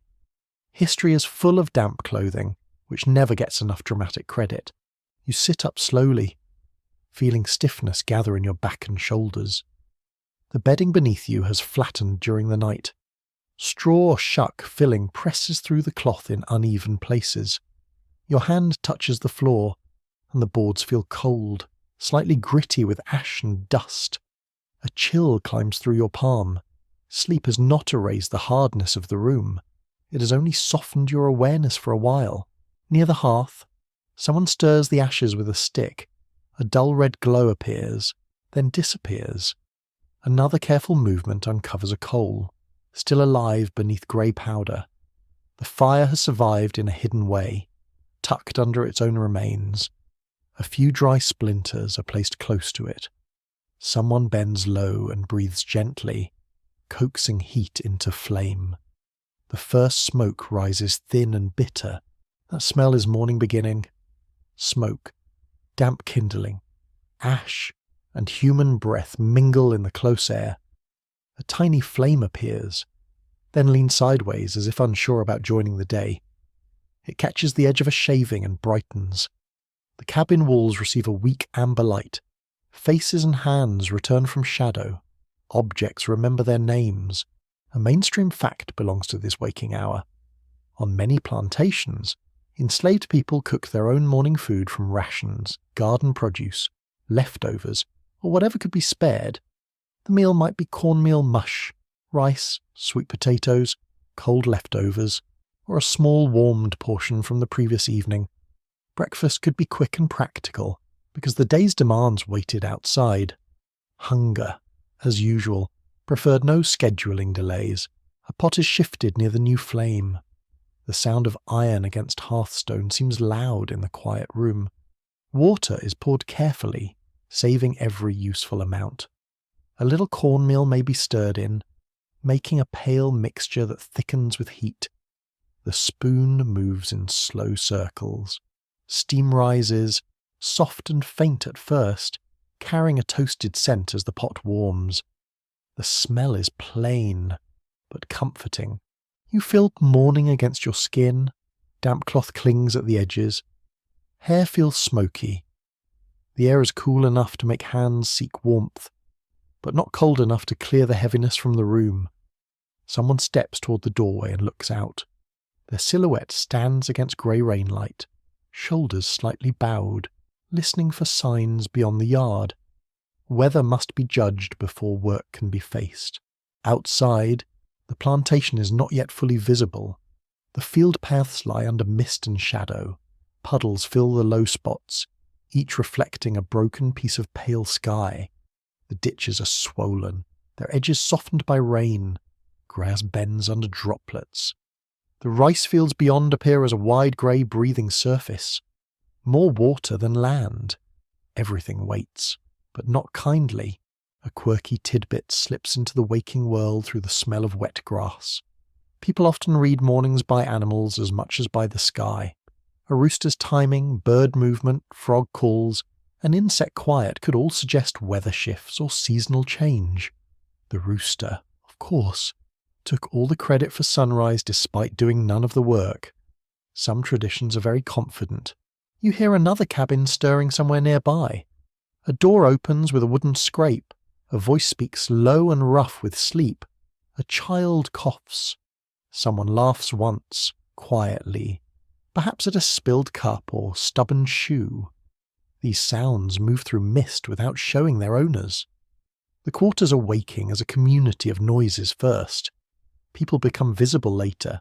Historians still argue how much domestic life in slave quarters followed patterns imposed by plantation management, and how much was organized through enslaved people's own kinship, age, skill, and mutual obligation. The evidence varies by place, and written records often miss the emotional structure of households. A roster might list names. It cannot show who comforted the frightened child, shared the last dry cloth, or remembered where the good kindling was hidden. You watch a person tie a headscarf with practiced hands. The cloth is faded, but the knot is neat and secure. Another person pulls on a damp outer garment and winces slightly as cold fabric touches warm skin. There is no theatrical complaint, only a short breath. Then adjustment. People who must work in wet clothes do not become nobler for it. They simply become wet and proceed. Near the wall, a child is urged awake with gentle firmness. A small hand rubs at eyes still full of sleep. The child's blanket slips, and cool air enters. A murmur of protest follows, soft but sincere. Nobody in any century has improved upon that protest. Morning remains a controversial invention. The first spoonfuls of hot mush or rice are served. The food steams faintly in the dim room. A bowl warms chilled fingers. Someone eats standing, already thinking about the day's tasks. Someone else crouches close to the hearth, shoulders rounded toward the fire. The sounds are muted. Spoon against bowl, breath over hot food, rain ticking from the eaves, cloth rustling, a cough swallowed quickly. The taste is simple, maybe bland, maybe sharpened by salt if salt is available. Yet warmth matters more than flavour at this hour. Heat enters the body and makes movement more possible. A small meal before field work is not leisure, it is preparation. It is fuel placed carefully into a tired machine that happens to be a person. That distinction matters. A person checks a foot, perhaps where mud, long-standing, or a rough shoe has rubbed the skin sore. The inspection is quick, private, and practical. Feet are important in a watery plantation landscape. Paths are slick. Ditches must be crossed. Banks are narrow. A small injury can become large when soaked and worked repeatedly. The body keeps the day's accounts in places nobody sees. Scholars still debate how widespread particular health practices were among enslaved low-country communities. Herbal remedies, midwifery, nursing, spiritual protection, and practical care all appear in different records. But details are uneven. Much knowledge passed through observation and teaching rather than formal writing. The archive has many gaps. The body, unfortunately, had fewer. The doorway grows brighter by a shade. Not bright, exactly. More like grey, learning to breathe. Mist floats low over the yard, softening every post and path. The rain has nearly stopped, leaving drops to fall from roof, tree, and hanging moss. You can hear water running somewhere beyond the cabins, perhaps along a ditch swollen from the night storm. Its sound is narrow and urgent. That water may shape the morning's work. Someone will need to check banks, gates, and drainage. Flooding in the wrong place can damage fields or paths. The rice system requires constant correction after weather. A plantation may appear permanent on a map, but in practice it is always being repaired. Mud has a talent for rebellion. Wood, too, has moods. A tool is lifted from near the wall. Its handle has darkened where hands have held it many times. The wood feels cool at first, then warms slowly under the grip. A blade edge may need attention. A basket may need carrying. A hoe, rope, knife, or pole might be taken toward the yard. The tools wait without sympathy. Tools are like that. A quiet exchange passes between two adults. It concerns something practical, perhaps a child's care, a sick person, a field task, or the need to borrow an item. The words are low, but the tone is familiar. Household planning happens in scraps of time. A glance can carry a whole list. A nod can mean, hurry, remember, take care, or I know. You notice how morning divides people by responsibility. Some prepare for field work, some tend children or food, some carry water, some check animals, some move between cabins with news or need. On a plantation, age, gender, health, skill, and status within the labour system could shape tasks, though never safely or freely. The day assigns itself through power and necessity, then pretends it is natural. How convenient for the powerful.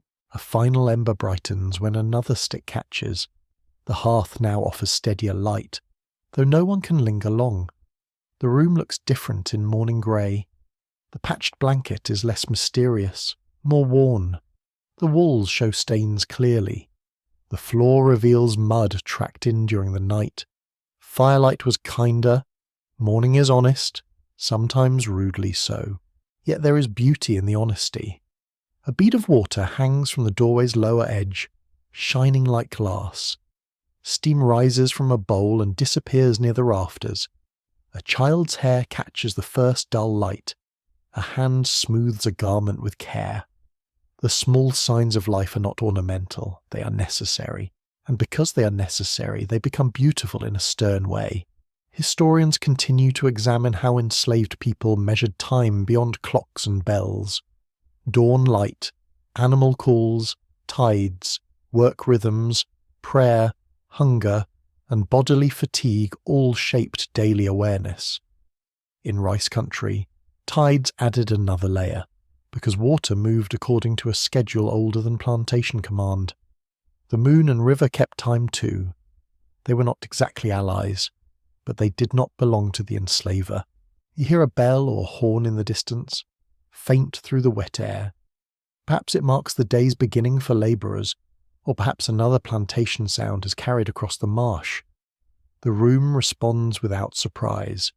Bodies shift faster, bowls are set down, cloth is tightened, child is wrapped or guided aside. The sound does not need to be loud. Authority has trained ears. You step toward the doorway and feel the threshold under your foot, damp along its edge. Outside, the ground gives slightly, and cool mud grips the sole. The air smells of wet grass, smoke drifting from several cabins, and the dark sweetness of flooded fields. Mist touches your face like breath from the marsh. The world is pale, blurred, and already busy. Other figures move through the grey.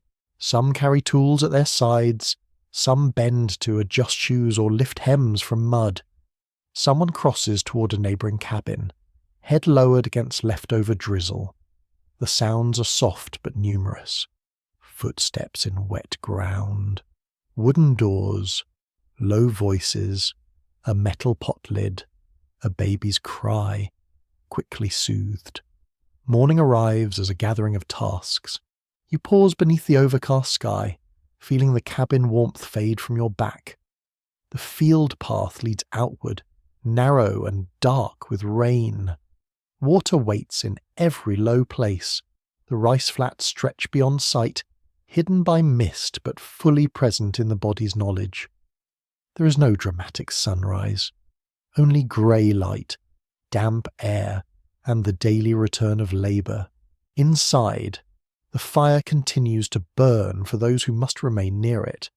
Outside, the plantation stirs under cloud and wet branches. You carry the smell of smoke in your clothing and the feel of rough boards in your bones. The morning is quiet, but it is not gentle. It is simply beginning, and as the first steps move toward the fields, the rain falls once more in tiny silver drops, almost too soft to hear. You stand in the pale morning mist while the plantation slowly reveals itself, shape by shape, sound by sound. The cabin rests behind you with smoke thinning from its chimney, a faint grey ribbon lifting into the wet air. The rain has eased into a drifting mist, so fine it hardly falls. It simply exists around you, touching your face, sleeves, hair, and hands with cool quietness. The yard is full of soft impressions. Footprints hold water in their shallow hollows. A chicken scratches near a puddle, offended by moisture yet determined to investigate it anyway. The ground smells of soaked ash, trampled grass, pine smoke, and dark mud. Every surface seems newly made by rain. Fence posts shine black. Leaves hang heavy. The cabin walls glisten with tiny beads of water. You turn your eyes toward the rice fields, where mist lies low across the flooded squares. The fields do not look golden or grand in this hour. They look silver, grey, and watchful. Water spreads between banks in dull, reflective sheets, broken by grasses, ditches, and the faint lines of human engineering. The scene is beautiful, but not innocent. Beauty can be complicated. It often is. A heron lifts from a ditch with slow wings, almost silent except for the wet rush of air. Its long legs trail behind like loose reeds. For one breath, it becomes part of the mist, then vanishes toward the trees. You hear frogs retreating from their night chorus, one voice at a time. Insects begin to change their rhythm. Morning has its own orchestra, and it is already tuning. The path from the cabin leads toward work, water, and all the necessary repairs of the day. After rain, the plantation must be inspected through mud and standing water. Banks may have softened, a gate may need attention, a ditch may be clogged with leaves and silt. The rice system depends on constant correction, because water obeys gravity more faithfully than any plantation rule. Frankly, gravity has always been stubborn. You walk slowly along the edge of the yard, not hurrying, only noticing. The mud grips your shoes with a wet pull, grass brushes your ankles, leaving cold droplets against the skin. Smoke from nearby cabins mingles with mist, creating a scent both homely and sorrowful. Somewhere, a pot lid clinks. Somewhere else, a child speaks in a small mourning voice. The quarters wake through fragments. A mainstream historical fact rests in the damp air around you. By 1840, rice cultivation had made the South Carolina Low Country one of the wealthiest plantation regions in North America for enslavers. That wealth depended on the forced labour and expertise of enslaved people, many of whom carried or inherited knowledge connected to African rice-growing traditions. The landscape itself became a record of that stolen skill. Fields, canals, trunks, banks, and mills all held the marks of hands rarely honoured by name. You pass a small garden patch near a cabin, its edges softened by rain. Leaves droop under water, but the plants remain alive. Perhaps there are collards, beans, peppers, herbs, or sweet potatoes growing in the heavy soil. A garden like this could help stretch rations and preserve taste, health, and personal effort. It also created a small place where choice might root itself, not freedom, no, but choice. When it appeared, mattered. A person bends near the patch, checking whether the rain has washed soil from roots. Their fingers move quickly, pressing earth back into place. The touch is gentle, practical, and practiced. Mud gathers beneath their nails. The plant stands a little straighter. That small repair holds the morning spirit better than any grand speech could. The world damages. Hands answer. Historians still argue whether provision gardens on plantations should be viewed mainly as survival strategies, cultural spaces, or extensions of plantation control. The difficulty is that they were often all of these together. Enslavers might benefit when people fed themselves. Enslaved families might still make gardens into spaces of knowledge, pride, exchange, and taste. History rarely allows clean categories, which is inconvenient for tidy minds. You move past the garden and look toward the canal.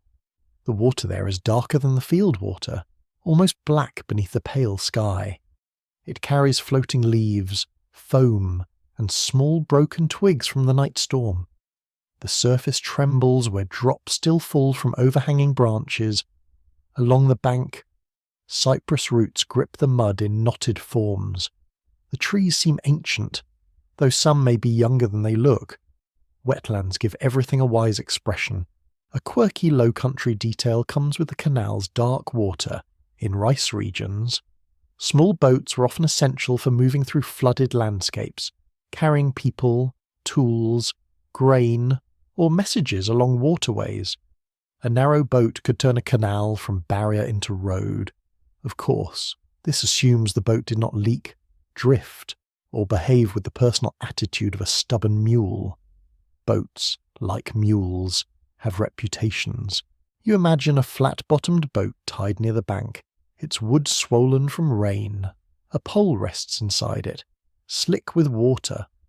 The boat smells of wet timber, river mud, and old rope. Its hull knocks lightly against the bank with each small movement of water. The sound is hollow and steady, like a sleepy drum. Even a waiting boat seems to listen. Across the mist, figures move toward the fields. They carry hoes, poles, baskets, and the unspoken knowledge of what must be done. Their shapes appear and fade as fog shifts between them. You cannot see faces clearly, but you sense the heaviness of routine. The morning light does not make labour new, it only makes it visible again. The plantation bell, horn, or call may mark time, but bodies also know the schedule. Shoulders know when to lift, hands know where tools have worn the skin, feet know the slick places in the path. In rice country, people also watch the tide because the river's movement may decide when a trunk should open or close. The tide is a clock made of water.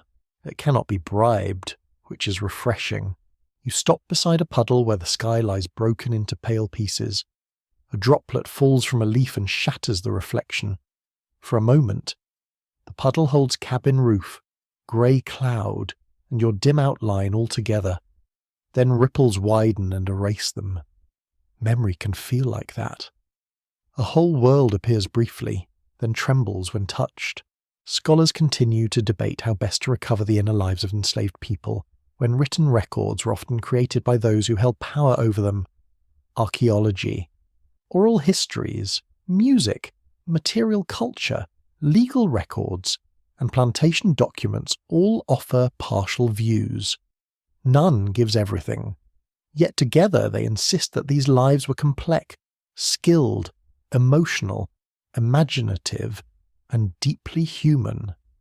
The gaps are real, but they are not emptiness. You turn back toward the cabin, in grey light. It looks both fragile and enduring. The boards show warping, stains, repairs, and places where smoke has darkened the eaves. The doorway stands open, breathing out warmth. Inside, the hearth continues to glow for those who remain near it. The room holds bowls, blankets, tools, mended cloth, and the faint smell of stories in smoke. It is a small structure under a heavy history. A woman steps out, carrying a vessel of water or ashes. She moves carefully over the slick threshold. Her posture is tired but balanced. Another person follows with a bundle of cloth under one arm. Their brief exchange is too quiet to hear. But the tone is familiar. Practical. Maybe lightly teasing. Even in a hard morning, humour can slip through the cracks like light. Sometimes it is the light, nearby. A child watches rainwater falling from a roof corner. The child holds out a finger to catch a drop, then looks at it as though it contains some serious message. Perhaps it does. The drop slides down and disappears into the dirt. The child laughs once, very softly. Then an adult calls, and the small face turns toward duty, instruction, or breakfast. Childhood moves between wonder and command. You feel the mist gather on your eyelashes. The air is cool, but not cold. Your clothing carries smoke from the cabin, and the scent clings as you breathe. There is comfort in that smell, though it comes from a night of difficulty. It reminds you that comfort here was never separate from labour. Warmth had to be made, food had to be stretched, rest had to be taken quickly. Every quiet thing had a cost. The marsh beyond the fields begins to brighten, not with sunlight exactly, but with a loosening of grey. Birds move among reeds. A distant crow calls from the trees, sounding unimpressed with the entire human arrangement. Its voice travels over water and vanishes. The world answers with drips, wing beats, and low human movement. Morning is not silent. It is simply softer than command, at least for a few minutes.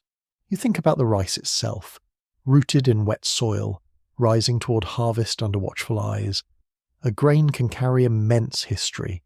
It can carry West African expertise, Atlantic violence, plantation wealth, hunger, family meals, trade routes, and memory. It can sit quietly in a bowl while holding an entire world beneath its pale surface. Small things are rarely small for long. Historians still argue whether the built landscape of rice plantations should be read primarily as evidence of planter ambition or as evidence of enslaved engineering knowledge. The most honest answer may be that the landscape reveals both power and skill, both coercion and intelligence. The canals show domination, but they also show expertise. The fields show profit, but they also show uncredited mastery. The water remembers hands. You stand in the open air and let the morning settle around you. The night's rain has changed everything without making anything truly clean.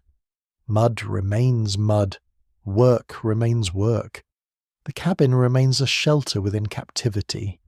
Yet the rain has also left beads on leaves, silver on fields, and a hush across the quarters. The hush does not erase sorrow. It gives you space to hear it. A person crosses the yard with a basket balanced at the hip. Another tightens a rope around a bundle. Someone bends to lift a tool from wet grass. The day is assembling itself from gestures. None of them are theatrical. All of them matter. History is not only battles, laws, and famous names. It is also a hand-wiping rain from a child's cheek. It is a bowl rinsed in little water. It is a path known by the feet. The cabin door moves slightly in the damp breeze. Its hinges answer with a small creak. Inside, smoke drifts along the rafters, carrying the memory of firelight and low voices.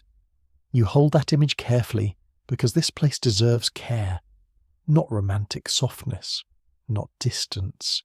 Care. The kind that notices rough boards, wet blankets, laughter, sickness, skill, fear, and love all occupying the same narrow room. You begin to step away from the cabin, leaving the yard to its morning tasks. The mist folds around the path, and the rice fields lie ahead in muted silver. Behind you, the hearth smell lingers. Around you, the marsh continues its patient breathing. Somewhere in the flooded distance, water moves through a wooden gate, answering tide, rain, and human labour all at once. The path does not close neatly. It remains like mist over water, shifting as you approach, revealing one line while hiding another. You carry only a small part of this night with you, yet even that small part is heavy with meaning. Rain on a cabin roof, smoke in a low room, a repaired seam, a story spoken softly, a field waiting under grey light, and now the morning grows quieter in your mind. The path softens beneath each unhurried step, and the wet grass releases a cool green scent into the air. You let your breathing slow, following the gentle rhythm of water dripping from leaves. The cabin becomes smaller behind you, not forgotten, only resting in the distance. Its roof, walls, hearth, and doorway blur into mist until they seem less like a place and more like a held memory. You walk without haste through the pale low-country light. The fields shine softly on either side, their water smooth again after the night's rain. A bird crosses the grey sky, then disappears beyond the cypress trees. The clouds begin to lift in thin layers, and a faint brightness spreads over the marsh. Nothing startles now. Nothing rushes. You feel the smoke scent fading from your sleeves, though a trace remains close to the skin. You let it stay there. Some memories should leave slowly. The frogs grow quiet, the insects soften, and the wind moves through the reeds with a sound like distant breathing. Even the mud seems calmer beneath your feet. The world of 1840 remains behind the mist, difficult, human, and unfinished. You do not need to solve it tonight.